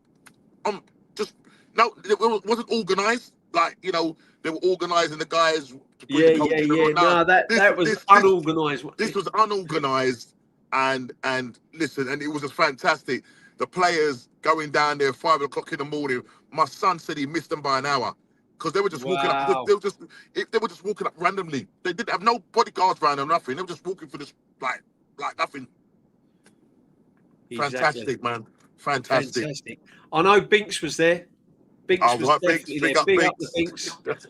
Hope you enjoyed it, Binksy. Hope you enjoyed it, Binks. Big up to Binks. This is a bit alarming. If this is, I saw some insane comment on Jez channel about Glass, Jez and his associates, and they got people looking for Kenny. Absolutely demented cult list. How can you even bring yourself to type that? Get a grip. There's people out there that are mad, mate. Lux. There's people out there that are mad. I'll tell you what, right? Be a brave man to approach Kenny Ken. I know that. I know he might be he might be a gentle giant, but yeah, crazy. You just have to not, Yeah, I mean, if you can't talk football and all about football on a football channel, then I might as well just have a channel on ice skating or something. Yeah. We talk things football. We're not having a go. We're not bringing people down. We're not being negative. We're just talking football. When you turn on Talk Sport or you talk on the radio station, they cover everything. Yeah. And we're talking about transfers. We're talking about players that could possibly go. We're talking about players that we'd like to bring in to make Arsenal better, not worse. Yep. It's football talk. I think just people are just in their feelings. They're just in their feelings. Yeah, exactly. Could be very slow summer. World Cup summers are historically slow. Hope Berta gets the job done early. Yeah, it is a worry World Cup year. It's always a bit. And the trouble is, when you go for players that have had a blinding World Cup, they might have only been worth 20 million going into the World Cup, and then suddenly they come out the World Cup 60 million. Yeah.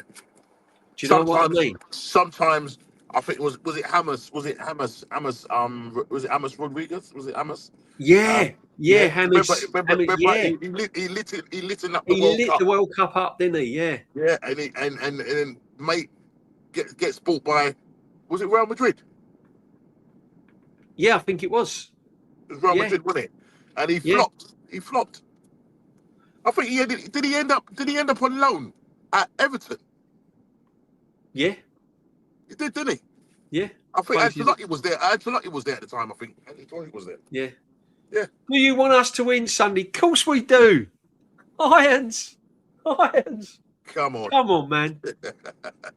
God, listen, I said you'd have a second bite of the cherry. Getting back to that Saturday game, what you got to realise is Tottenham's had it in their own hands for a couple of weeks now. They could have got the job done against Leeds. They didn't get the job done. They could have got the job done the other. They didn't get the job done right. So they've had it in their own hands. That's right. West Ham has not had that luxury. They've not. When West Ham lost against Arsenal and lost against Newcastle, they thought they was done. They thought they was preparing life in the Championship mentally. Suddenly now they're thinking, well, hang on a minute, we can go out against Leeds and play our football because we was on the verge of getting relegated. Now suddenly, the door's open again. You know what's interesting? You know what's interesting in that game, Mike, DJB, where Spurs only need a point because that's what it is. They need a point. If they needed a win, the narrative would be different. Good point, Normski. Good point. You know what I mean? And I think it's going to play on their mind because they don't know whether they're going to stick or twist. Because it's like, well, do we just sit back at home and just see out a draw, or do we go for it? I think they've got to go for a win. What I'm trying to say, DJ, but what it does though, in their minds, because if they go for it and they're quite open, and Everton are quite a good team defensively, and they transition, they've got players that can hit you on the break. That's what I'm trying to say. They've going into that game, the pressure, as you rightly said, is 100% on top. Yeah. Because the fact they're a so-called top 6 club. Yeah. Where's West Ham? The difference with West Ham is they just need to win. Yeah, it's not because if West Ham draw, that's it. They just need to win. In Spurs' case, it's a win or a draw. Yeah, 100%, 100%. I'll tell you what though, if you're manager of Spurs, what you'd be saying to them is like, right, we're bottom of the league and we need to win to stay up. None of this draw. I'd get the draw thing out of their head. I would have been playing on that for the last couple of weeks. We don't need a draw. We need to win. Yeah. Yeah. We're bottom of the league. I'd give them all sorts of scenarios. But, yeah, it's going to be an interesting end to the season. And while we're on football and talking about other teams, Norms, we watched the Bournemouth side yesterday against Man City, who I thought were absolutely brilliant. And I've enjoyed watching Bournemouth play this season. I've got to be honest. What was your thoughts on that? Because Bournemouth went about it unbelievable, didn't they? Bournemouth are 17 games unbeaten since December. Wow! Right? Wow! Let's talk about that at home. Right, 17 games. Wow! Right. So when I watched that game yesterday. You know, I went in there thinking to myself, well, listen, it's a tough game for Man City, but with all the news that was coming out that, you know, Pep is going to go, I was thinking, well, if Man City are going to want to go and do it for him and that, and they have got a good record against Bournemouth, so you're thinking to yourself, right. So that first 15 minutes, right, DJB, you saw Man City trying to go for it.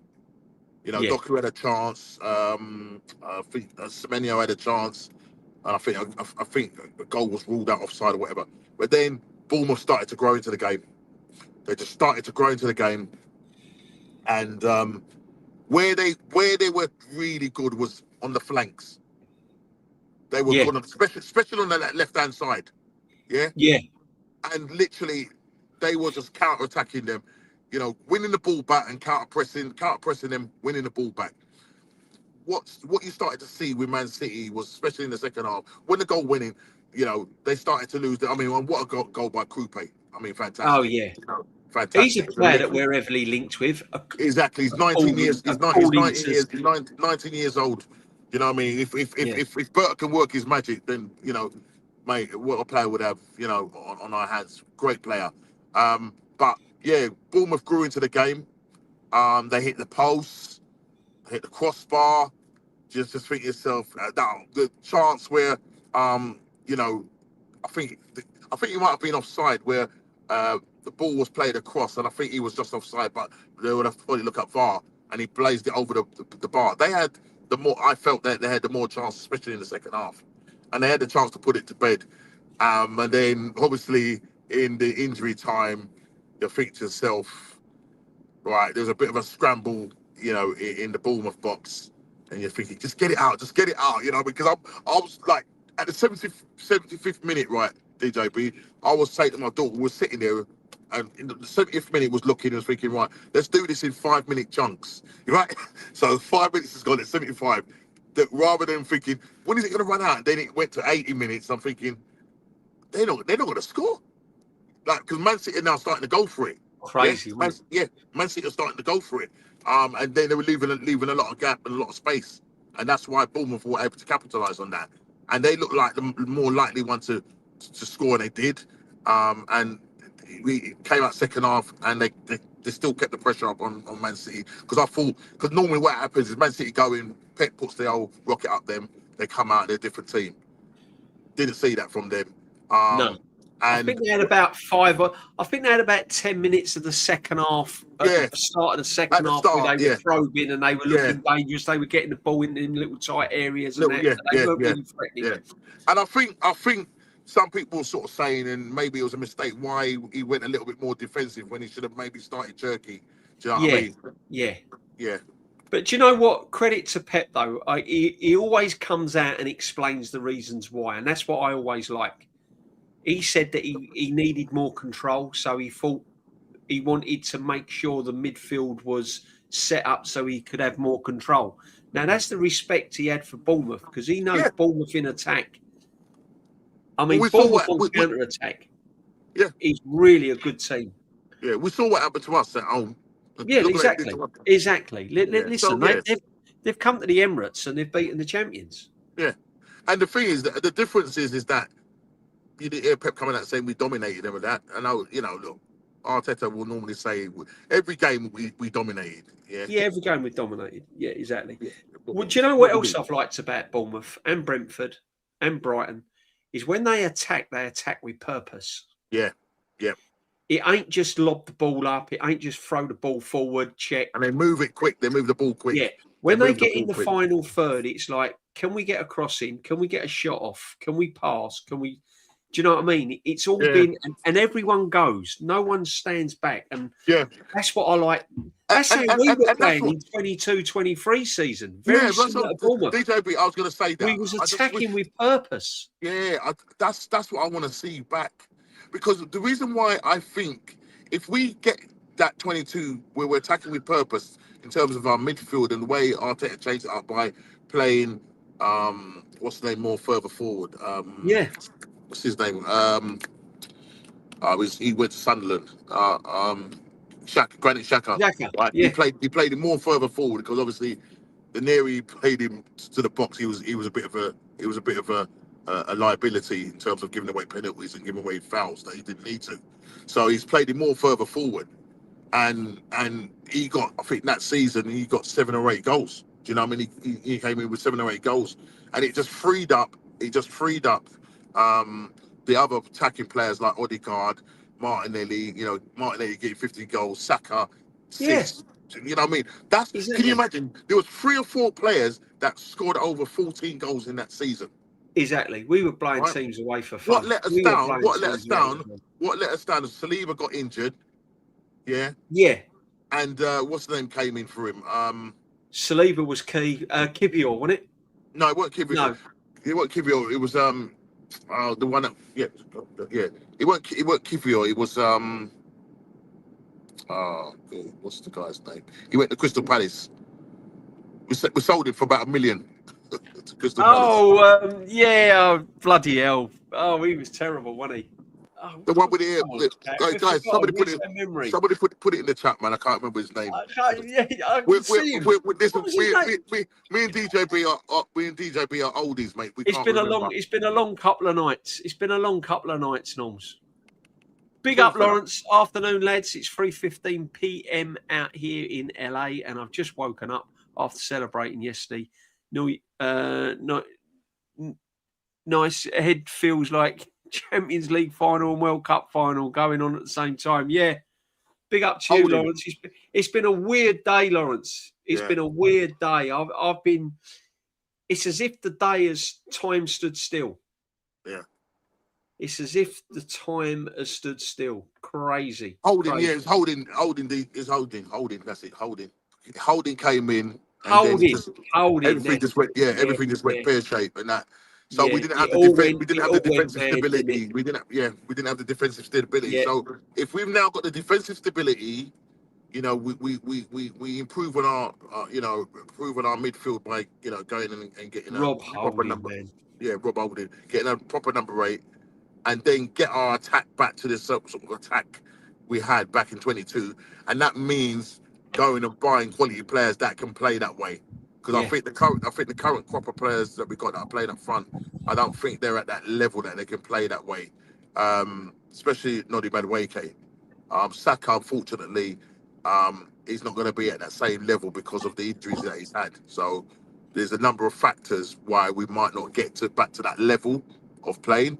Now, Yeah, it just means 22, that 23. I don't think he'll adopt that way of playing. I think No, now I don't. he knows he's got over the line with the way he plays now. Yeah.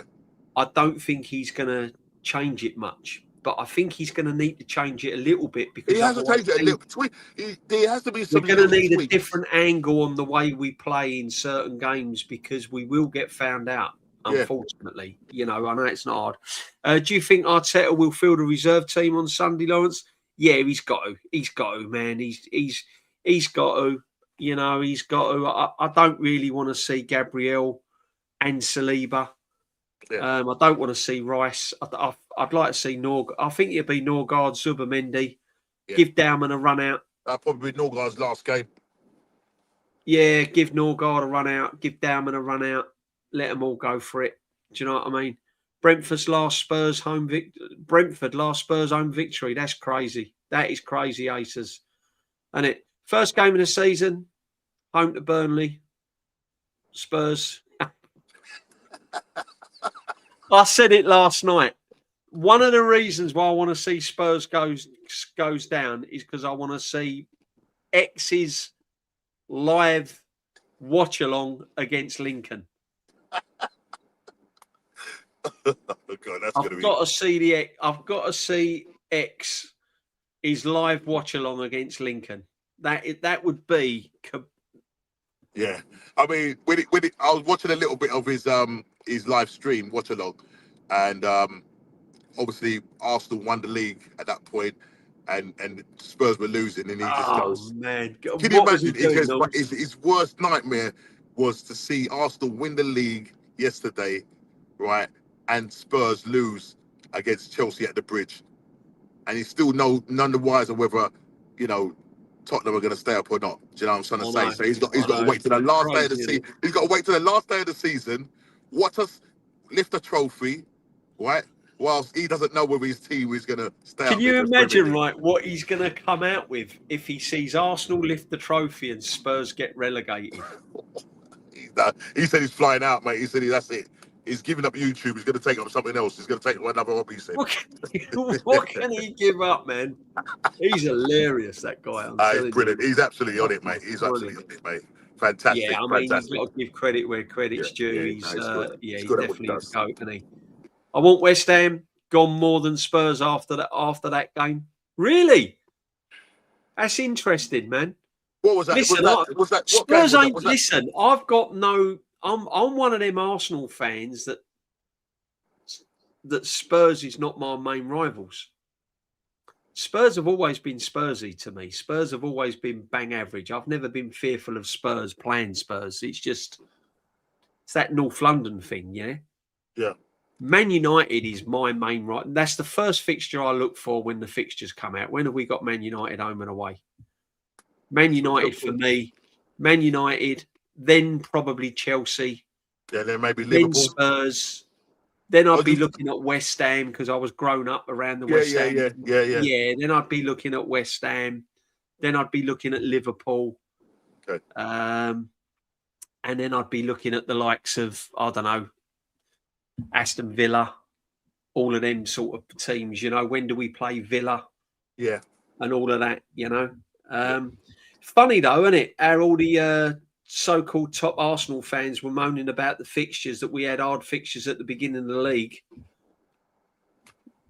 That's it. Yeah, I bet they're happy. I bet they're glad now. We never had them. I bet they're glad we never had them at the last end of the league, wasn't it? They don't remember it now, do they? They don't remember it. They don't remember the saying that it was all a fixed. Yeah. And they don't want Arsenal to win the league. Look, we've got Liverpool, then we've got to go to Man United. Look at the start of the season. And DJB, listen, to be honest, Kai Havertz was lucky in that game. All right, he was lucky. Oh, it was a red card. Come on, man. Yeah, it's a red card. You ain't got to be an Arsenal fan. Let's stop. Comparing it to other incidents that are taking place, because two rights don't make a wrong. Or two wrongs don't make a right, should I say. I'm so tired of it, right? Two wrongs don't make a right. All right, because at the end of the day, just because he's fouled the player and he's studied him or whatever, and he didn't get whatever, and then you go and do it in that game, it's a red card all day long. It was a red card, man. Let's not gloss it. It's a red card. Gabriel in the Man City game when he headbutted Haaland, that was a red card. But they don't want to talk about it. No, because Haaland, I always say credit to the players it happens to. Haaland could have rolled around holding his face. That would have gone VAR, it'd have gone red card. If that Burnley player had made a real meal of that, it could have been a red card. The only reason why I think that's the thing. I think the only reason why we got away with that was because he literally sort of just got up, like as if nothing happened. Do you know what I mean? Yeah. And VAR ruled it out and said, no, we don't think it was. So yeah. Crazy, unless we're going to get another letter from Howard Webb saying, oh, Pierre Jamello apologises, just like what they did with the Man United game where Benmo handles the ball and then they write a letter saying, oh, we got it wrong. The problem with VAR and the referees, it's not VAR itself, it's the guys that are refereeing and are managing the VAR system. They're the ones that need to be altered. I've always said that, Norms. I've always said it's not VAR. It's not they've technology. absolutely ruined the game. They've absolutely ruined the game. It's the people. It's the people that operate VAR. As I said, it's like having a 10-year-old driving a Ferrari. Yep. It ain't going to happen. You know, it ain't the Ferrari's fault. It's the person driving it. Exactly. Do you know what I mean? It's like big up DJB Normski. Still can't believe it. 35 years been supporting the Gunners, and this is one bittersweet moment. I'll tell you what, right? Norms, I know we've got to get out of here soon because it's another we don't want to be going on for too long. We're coming up to 2 hours already. Can you believe it? We'll go to midnight. We'll go to midnight. Jesus, chat. Honestly, what we give you. I'm going. I couldn't have fucking a mug call me. Hang on. I'm going. I couldn't give a fuck. I had a mug call me nonce on Facebook telling me that he's looking at. Oh man, Darren. Listen, brother, join the club.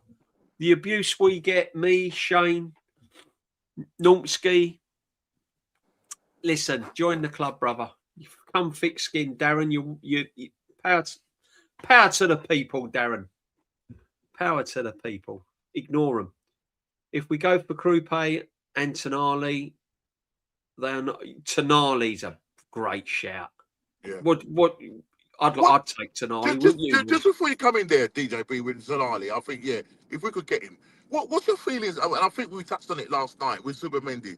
Do you get the feeling that he seems like, and what the chap think about it, does he look homesick?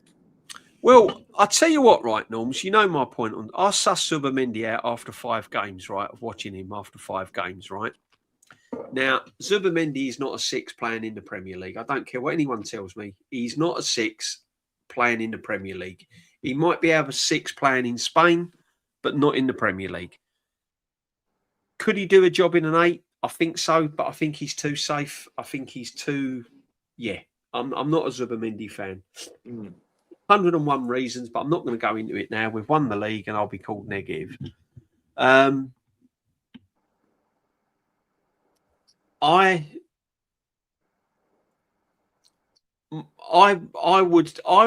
listened to Zuba. There was a thing came out not so long ago that Zubimendi wouldn't turn down the chance if the offer was right to return to Spain. Right. Now, when I heard that, I was thinking to myself, this is a player that might not be settled in the UK. And it happens. Yeah. Some players make a move abroad and they just don't like it. It's like going on holiday. It's like you having a holiday abroad, picking a hotel, and it just ain't for you.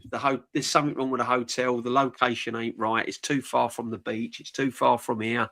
Something's wrong with it. I just get the feeling with Zubimendi, and you touched on it yesterday, and I touched on it. I don't think he's happy living here and playing his football in the UK.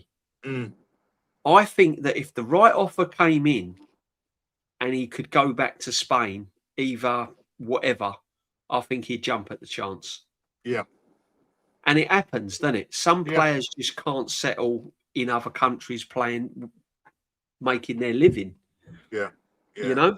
And I might be wrong, but be interesting. It will be interesting because you'll see during the summer after the World Cup. You know, you might see that Zubimendi is not happy because no doubt he will be picked for Spain. The guy's played over 3,000 minutes for Arsenal. So coming into the new season, yeah, you know, he ain't gonna get much rest, is he? And the problem with Zubimendi, he can't. You can see when he plays in the Premier League, you can see that the pace is. Sometimes the game goes by past him. It's like, you know what I mean. You got players running off of him. You know, he's not press resistant. He's not press resistant. He don't see danger quick enough. He doesn't see. He doesn't. He's not press resistant. He's a bit slow to react to danger. And I you know, I watched him and he's on the back foot a lot and he's kind of he gets caught in two minds a lot defensively. Yeah.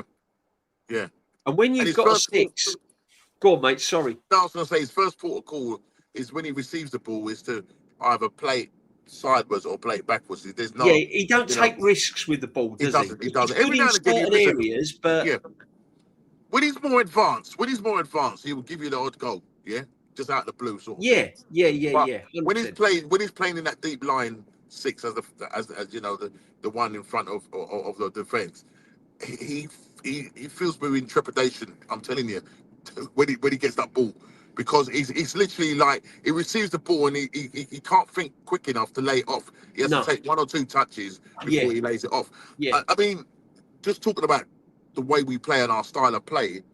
I think it was Gary Neville alluded to it, and I think it was he was getting frustrated. I think it was the Burnley game. He was getting frustrated because he was saying, why is it that when the back four or any one of the people, like in our last third, pick up the ball, why do they need to take 1, 2, or 3 touches? Why can't they pick the ball and just lay it off? Because by the time they take 1, 2, 3, the other attacking players are either set, or they you know what I mean? Because when Burnley were playing, they just put 11 men behind the ball, and that's when we found it difficult to break down. And what Gary Neville was saying is that we needed to move the ball quick enough, and we don't.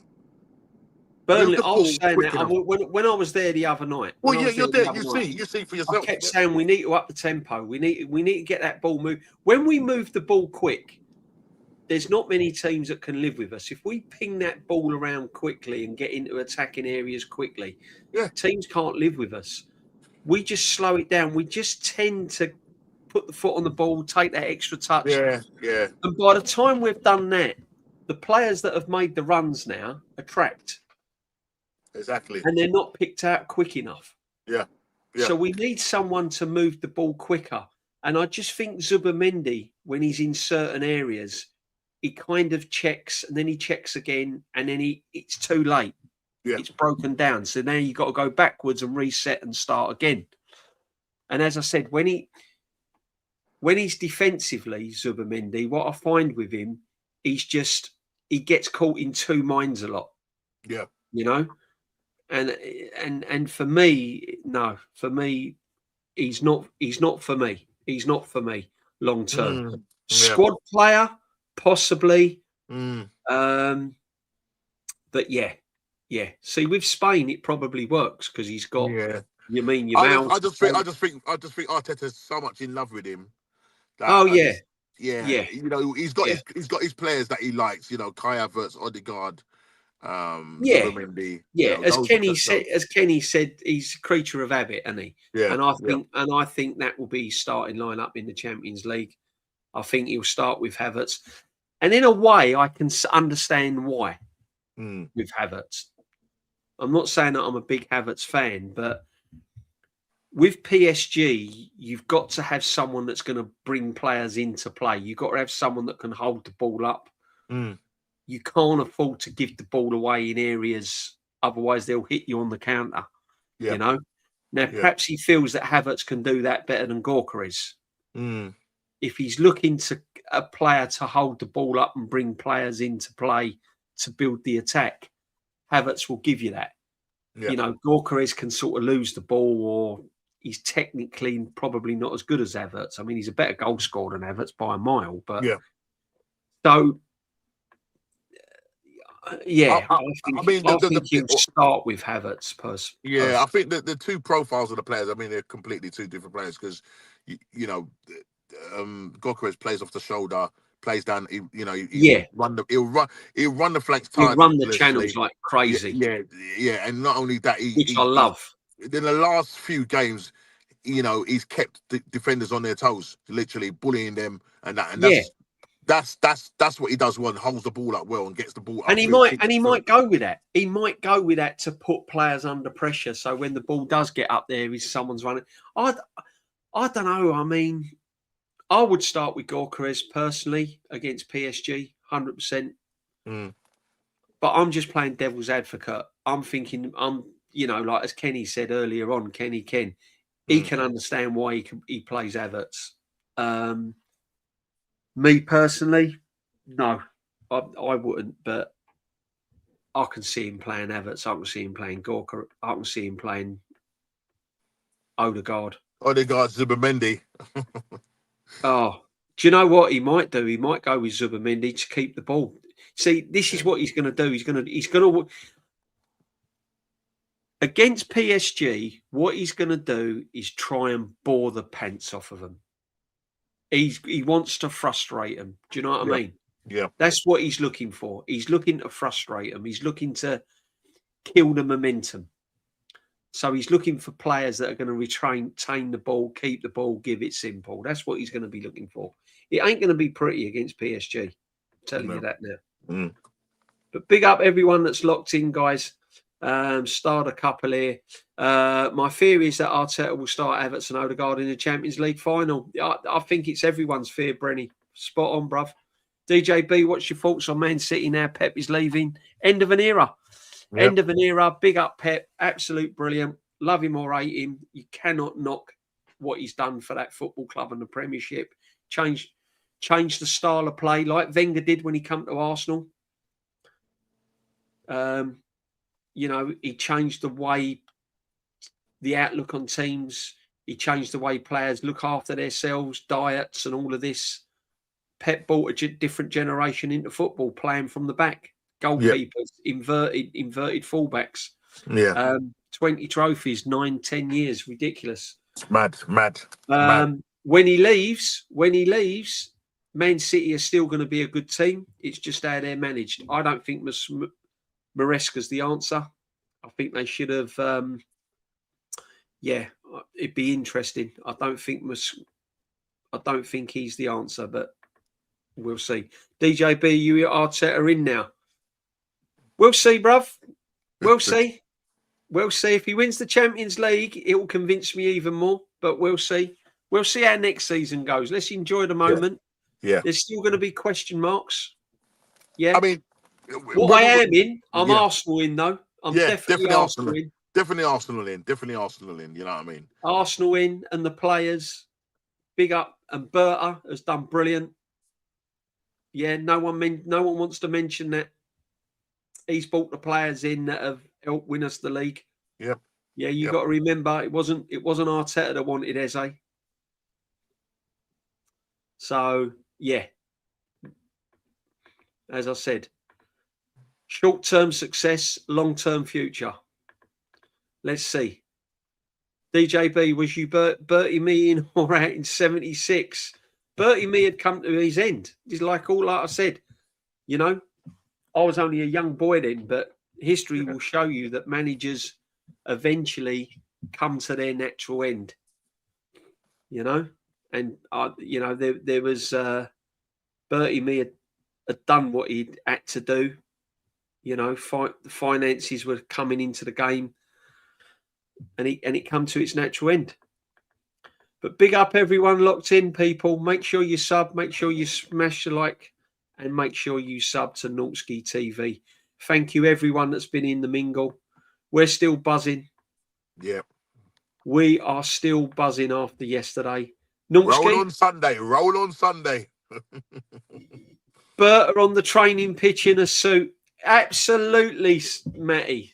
Absolutely. And I'll tell you what, if ever you want to see a stream on Berta, go and watch the Southern Gooners.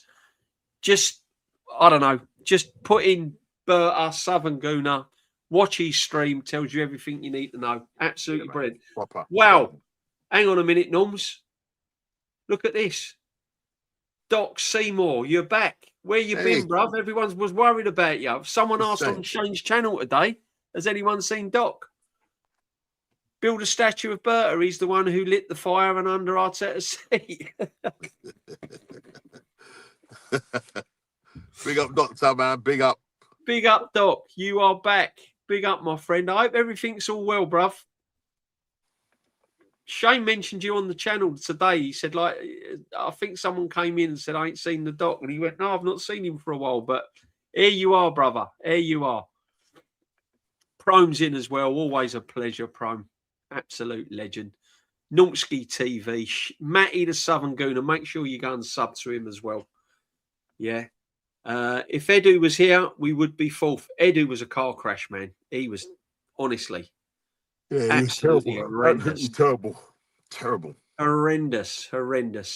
But listen, guys, my eyes are going. Yeah, mate. It's been an emotional. It's been a long day. Night.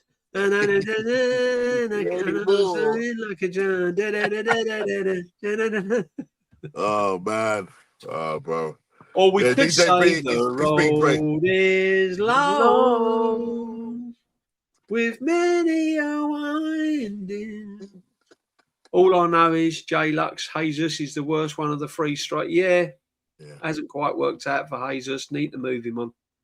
Big up DJ B and Normski, super nonny fans. Joseph, don't start, my friend. Yeah. Why? Yeah, you're in the elite in the huddle. Come on, stay there. Don't start talking nonsense. Big up, Joseph, man. Big up, man. Big up. Absolute legend.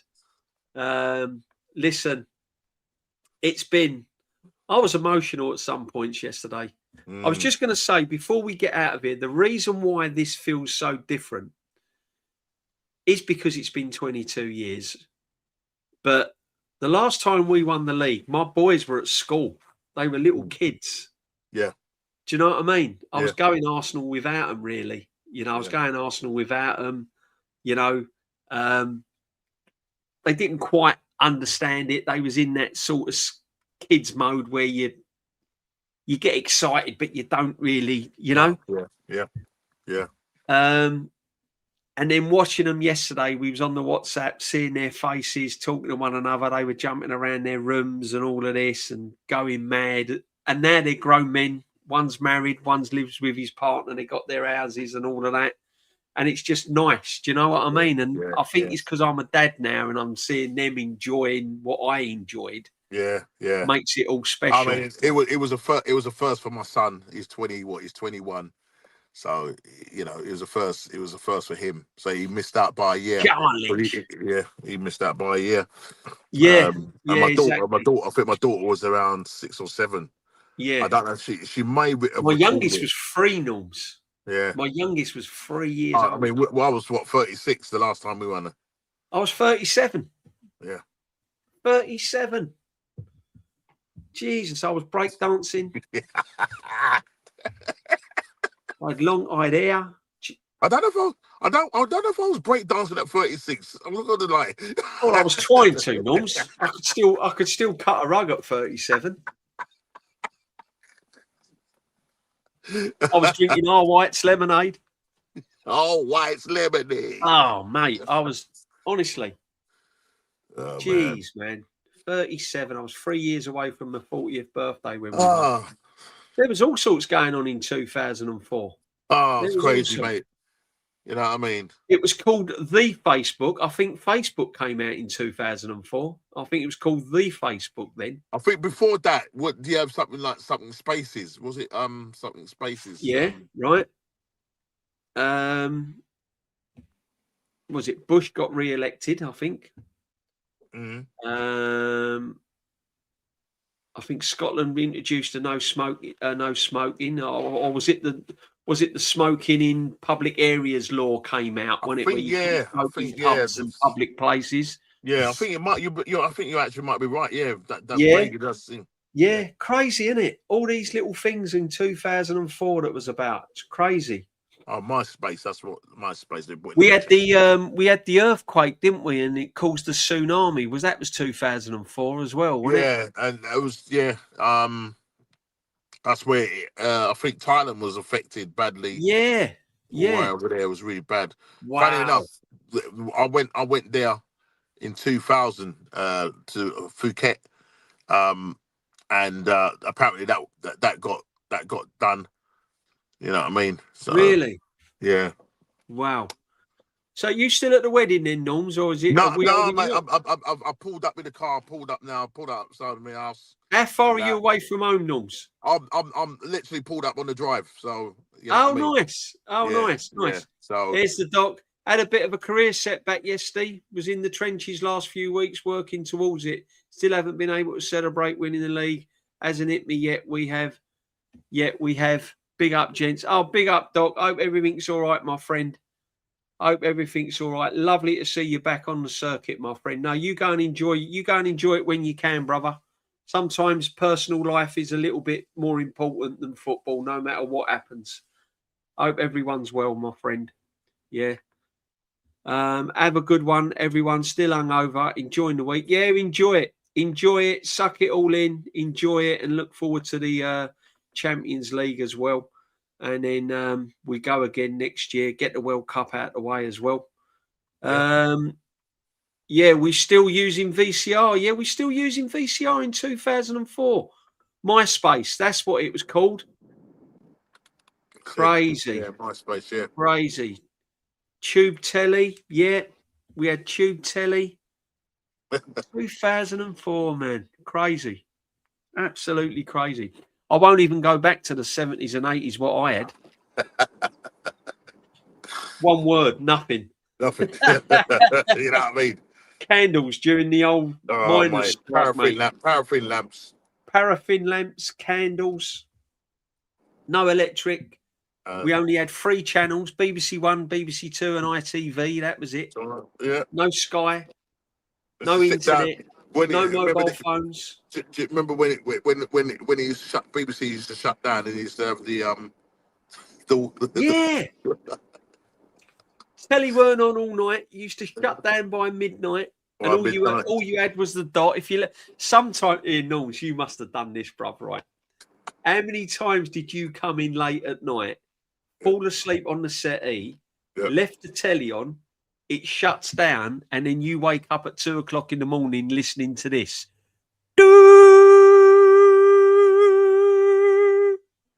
Many a times. Right. Used to sneak in, right? If I'd been out, used to sneak in, put the telly on, and there'd be a program on, I don't know, the old grey whistle test or something like that. Yeah. Watching a bit of music, and then I'd fall asleep, and then after midnight, wake up about 2 o'clock in the morning and hear this buzzing. Crazy, man, crazy.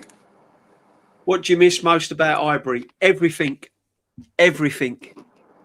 The ground, the marble halls, the clock end, just everything. Just everything about Highbury was just magical. Roasted peanuts, dry roasted peanuts. Oh, mate. I like my cashews. I'm not going to lie. I like my cashews. Yeah, everything about Highbury I miss. I still miss Highbury today. Big up, DJ Bree. Appreciate the thought words. No problem, brother. You keep it well. The dot was a bit earlier than 2004, guys. That was more like 30 years ago. Exactly. That's what we're saying. We won't go back to me and Normski's days. The 70s. 2004 mate. Was like, you had everything in 2004 compared to when we grew up. Yeah. 2004 is nothing. You still had loads of technology then. We had absolutely nothing. Crazy, but it was happy, wasn't it, Norms? It was good times. Yeah, it was great times, mate. Great times. But anyway, guys, it's been an absolute brilliant mingle. 2 hours. God knows how we've done 2 hours, but we have. We've done it. Normski, we got through it. Thank you very, very much for joining me, brother. As always, man. It's always a pleasure. What you got coming up, my friend? Yeah. So normally I would have had my my show earlier on today, 6:30, but I moved it tomorrow. So check me out tomorrow. The What's Going On podcast. We will be discussing Arsenal champions 2026. Yes. That's going to be the subject, mate. So look out for that, people. Come in there. Come and support the channel. Come on, Arsenal. It's going to be great. It's going to be great. Looking forward to it. And then mate. And then looking forward to Sunday, mate. You know what I mean? Yeah, it's been brilliant. We get the trophy. I can't wait, mate. Can't wait, DJ B. It's been a long 22 years, man. It's been magical, my friend. And I think we covered it all last night, didn't we, on the 4.5 hour stream? It was mad, wasn't it? We had champagne going on. It was epic. It was great stuff, man. It was great stuff. But listen, we done it defensively. This year. We was hard to beat. We was organised. We got the job done. I'm over the moon for the likes of Saka. I'm over for the moon for all the players, really. It must be a great feeling if you're a professional football player to lift a Premier League title. It must be amazing. Man. It was just great seeing the staff down at the everyone down at the training ground. Listen, hats off to Mikel Arteta and big up Mikel Arteta. He got us over the line, and long may it continue. We just want the best, and we go again next season. Go again next season. Higher standards. Get standards raised. Keep moving forward. Keep moving forward. On. As long as we're going forward, you know what I mean. You won't hear a lot from us. Yeah, exactly. You know you've tasted it. Now go and taste it again. Yeah. But before you go, Norms, who was your key player this season? Who's been? If you was to pick one, who's been the man that's kind of right? He's the reason why we won the league. For me, it's got to be a toss-up between Raya and Gabriel. But I'll probably go with Raya. I just think 19 clean sheets. Look, you can put that down to the defence that's in front of him. But to keep 19 clean sheets, made some great saves and you know, world-class saves at that. And saves that, you know, means probably that has won us the league. You know, you look at that Brighton game. You look at the West Ham game, just two that comes to mind. He's been great, and listen, he's won a Premier League, you know, and you can put him up there as a world class because he's done the job. You know, he's done the job. He's got a trophy to his name, and big up to him yet again. You know, I know it's another stat, but it's another Golden Glove for him as well. I think that's like 3 times in a row now, is it? Something like that. You know, so. Yeah. So for me, Raya, I'm gonna give it to Raya. But you know, you've got the likes of Gabriel, who's fantastic in defence. Not only was he fantastic in defence, he got those goals for us in the early part of the season. And Declan Rice, do you know what I mean? I think if Declan Rice had the rest that he needed, but you know, Arteta couldn't. He's playing injured. Maybe you could give a big shout for him. But yeah, for me. In the order, Raya, Gabriel Mangalese, and Declan Rice. Those are my 3. Yeah. I'm going to go slightly different, Norms. I'm going to go slightly different. For me, the one that's really epitomised this season, put his body on the line, put his head there where it's needed to be headed, tackles. He's celebrated every vital tackle as if we've scored a goal. Yep. He's galvanised the defence. You know, he's been a real warrior. For me, Gabriel nicks it for me. Fair play. I think Gabriel, for what he's done defensively, the way he's been immense. He's been an absolute monster. You know, shots he's blocked, been brilliant. Absolutely brilliant. I was going to give it to Rice, but I think Rice just tailed off a little bit, sort of February time. He's been brilliant, Declan Rice, without a doubt. So for me, I'm going to go slightly different. I'm going to go Gabriel, Rice, then Raya. Okay. However, I do think Saliba deserves a mention because he's quietly doing his thing. He does a lot of things unnoticed, Saliba, and when you see him live. Calming. He's a calming. He brings that calmness about, and the way he calms it down. So you've got the the monster in Gabriel, and then you've got like the. I mean, the as a pairing, DJ, as a oh, pairing, they've got to be phenomenal. one of the best, you know, in the world as a pairing. One of the best I've seen at Arsenal, Norms. I'm going to have to be honest with you. Yeah, I'm going to have to be honest with you. Mm. You know, they're probably one of the best pairings I've seen at Arsenal. Mm. Them together are immense. They would. I'm gonna say this. I would say Gabriel and Saliba would walk into most probably every team in Europe as a pairing. Yeah. And make them better and make that team better. Yeah, definitely. They're the only two players that I would say that can go into your team and would improve the team. Yeah. And you can see the level of work that goes into them, what they do defensively. Do you know what I mean? And that comes from the training ground. And look, you give props to Arteta in terms of what he does with defense. You know what I mean? Because that's the way he thinks pragmatically. Do you know what I'm trying to say? If now he can get the balance with the attack, and have a midfield that's really mobile and playing, really mobile, playing on the front foot, and you've got a six like Declan Rice sitting in front of that back four. We will be a tough team to beat next season. But as we are going to be a tough team. We are going to be a tough team. Yeah. We've got an opportunity. We have got the opportunity. Whilst all the other teams are in transition, Man City with a new manager, Liverpool having to change things, Chelsea having to sort their backyard out, Spurs, if they survive, I don't know what they're going to do. I don't know. Yeah. God knows what they're going to do. Yeah. Probably go and support a concert at the Tottenham Stadium or something. I don't know. But you know what I'm trying to say. This is the opportunity now. If you're going to dominate, this is the right time to do it. Do it now. Yeah. Because in a year's time, 2 years' time, City will get their ball back in court. Yep. Liverpool will bounce again. Man United will be stronger. So if you're going to dominate, do it now. Yeah. This is what I'm saying. It ain't a negative. If you're going to do the right things, do it now. Yeah. You know?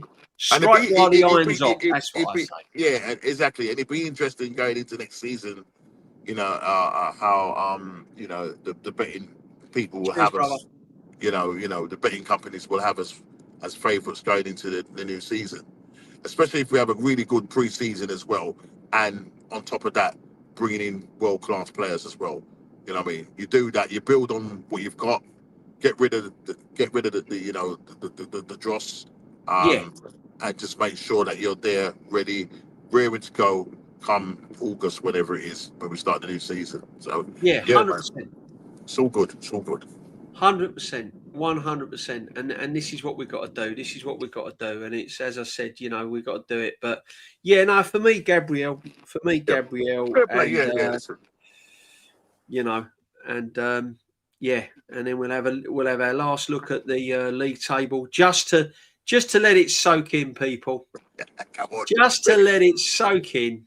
There it is, Arsenal Championes. Can we believe it? The league cannot be called. Can you believe it, man? We didn't have to play. We didn't have to play, bro. I'm so glad it didn't go to that last game, Norms. I was worried, man. I witnessed those players sort of really get nervous in that second half against Burnley. Yeah. And when I came out the Emirates, the only thing in my mind was they've shown nerves in that second half at home against Burnley. Yeah. What is it going to be like if they need to go to Crystal Palace and win? Exactly. That was the only thing that was on my mind. I'm thinking, not that they're not capable of doing it. It was the fact that the way they handled Burnley's second half. Yeah, and I think, you can look at it in the sense that there would have been a lot of pressure going into that Palace game. Yeah, 100%. Arsenal don't handle pressure well. So that was one of the things that was playing very much on my mind after watching that game. After watching the Burnley game, it didn't strike me with any confidence going into knowing that Man City will go to Bournemouth, and now you're relying on Bournemouth to get you something. You know what I mean? Even though it's in our hands in that sense, you just for me and for yourself, you know what I mean? The nerves you were jangling because you're just thinking to yourself, I don't know if I'm confident enough, or this team is going to make me feel confident enough. Come the last game of the season, away to Palace, playing for Glasgow. You know, it's last game of the season. Last game of Nervy, the bro. season at home. Nervy. It would have been nervy. It would have been Yeah, nervy. And can you imagine, 100%. DJB? Can you imagine drawing that game and just say Man City had put a few goals No, I past can't us? imagine it. We would have lost. We would have lost on goal difference. Yeah, I know. You know what I mean? Glad. I'm glad it ain't even in the conversation on the Mingle. It's not in the conversation no more now. You know, Bournemouth have done us a There it favour. is. They've done their job. Yeah, and And Man we can United. Look we how can Man relax. United came up. And Aston Villa, right? As I said, they scored one in the first 5 games. They were bottom of the league. They scored 1 goal in 5 games. Yeah, that's what I'm saying. What a phenomenal job. So, he's done, like, Unai look done at that. Absolutely That's phenomenal. crazy. Man United's going to be a Phenomenal. problem next season. I don't Yeah, care definitely. what anyone says. Man United's going to be a problem. Yep. Bournemouth, look at them, man. They could Yep. finish. Oh no, they goal difference. I They're not think going they'll end up probably staying. I don't know if they'll finish. Yeah, I can see the league tables. The only positions that may change is Chelsea and Brighton. Right. Okay. Yeah. Chelsea may win. They might, if they got Sunderland, they beat Sunderland. Yeah. Brighton have got Man United, so them 2 positions could change. So Mind you, look at Brentford. where Chelsea in the league? Can't see 8th. that. Yeah, I made that big. Look at Brentford though. Brentford could get into Europe if they win. Oh yeah, I'm looking at it now. Yeah. So could Sunderland. So the last game of the season, Sunderland, Brentford and Chelsea and Brighton are all playing for European places. Oh. The only European place that's guaranteed is Bournemouth, Liverpool, Aston Villa, Man United, Arsenal and City. Right. We've got 1, 2, 3. We've got 3 teams battling for a European place. I don't think Chelsea want that conference. He won't want that, Alonso. No. He'll want to bin that. Chelsea. Chelsea will want to bin. I don't know, though. But we'll see. And then, look at this, Norms. Forest are safe. Palace. Leeds, I think, has had a brilliant season. Yeah. Well done to Daniel. Yeah. Daniel Fucko, he's had a great season. Boy. Yeah. Sorry, chat. We don't swear on the Mingle. And West Ham and Spurs are battling it out for relegation. Spurs are at home to Everton. No, away to Everton? No, at home to Everton. They're at home to Everton. Sorry. And West Ham at home to Leeds. West Ham at home to Leeds, people. So look at that. They've both got home games, but Spurs' home form is diabolical. Dire. And they've got Moyes. Moisey, who's got an affection for West Ham, obviously. Yeah. Won them the European trophy. Yep. He's going to want to go to Spurs and really upset them, isn't he? Yeah, upset the apple cart, man. It's a massive weekend, DJP. It's massive. And we can sit back and chill and watch it all unfold, Norms, because we ain't got to worry anymore, have we, bro? Nah, man, we're good. We're good, man. We're all good. Listen, guys, we're going to call it a night. Thank you very much. I just want you to do a couple of things. Smash a like on your way out. Yeah. And make sure you sub to Normski. Smash a like on the huddle. And if you haven't subbed and you've come across to the huddle thinking, what the hell is all this about? Sub to it and then you'll find out some more. Find out, mate. Find out, bro. Big up to everyone. I'm going to be out. And Normski, all I can say to you, brother, as always, thank you very much indeed. No problem. The Mingle's going strength to strength. And as I said, it's our, onwards and upwards. Absolutely, my friend. And we'll all be back again. And I'll speak to you all soon. Take care. Take care, people. Bless.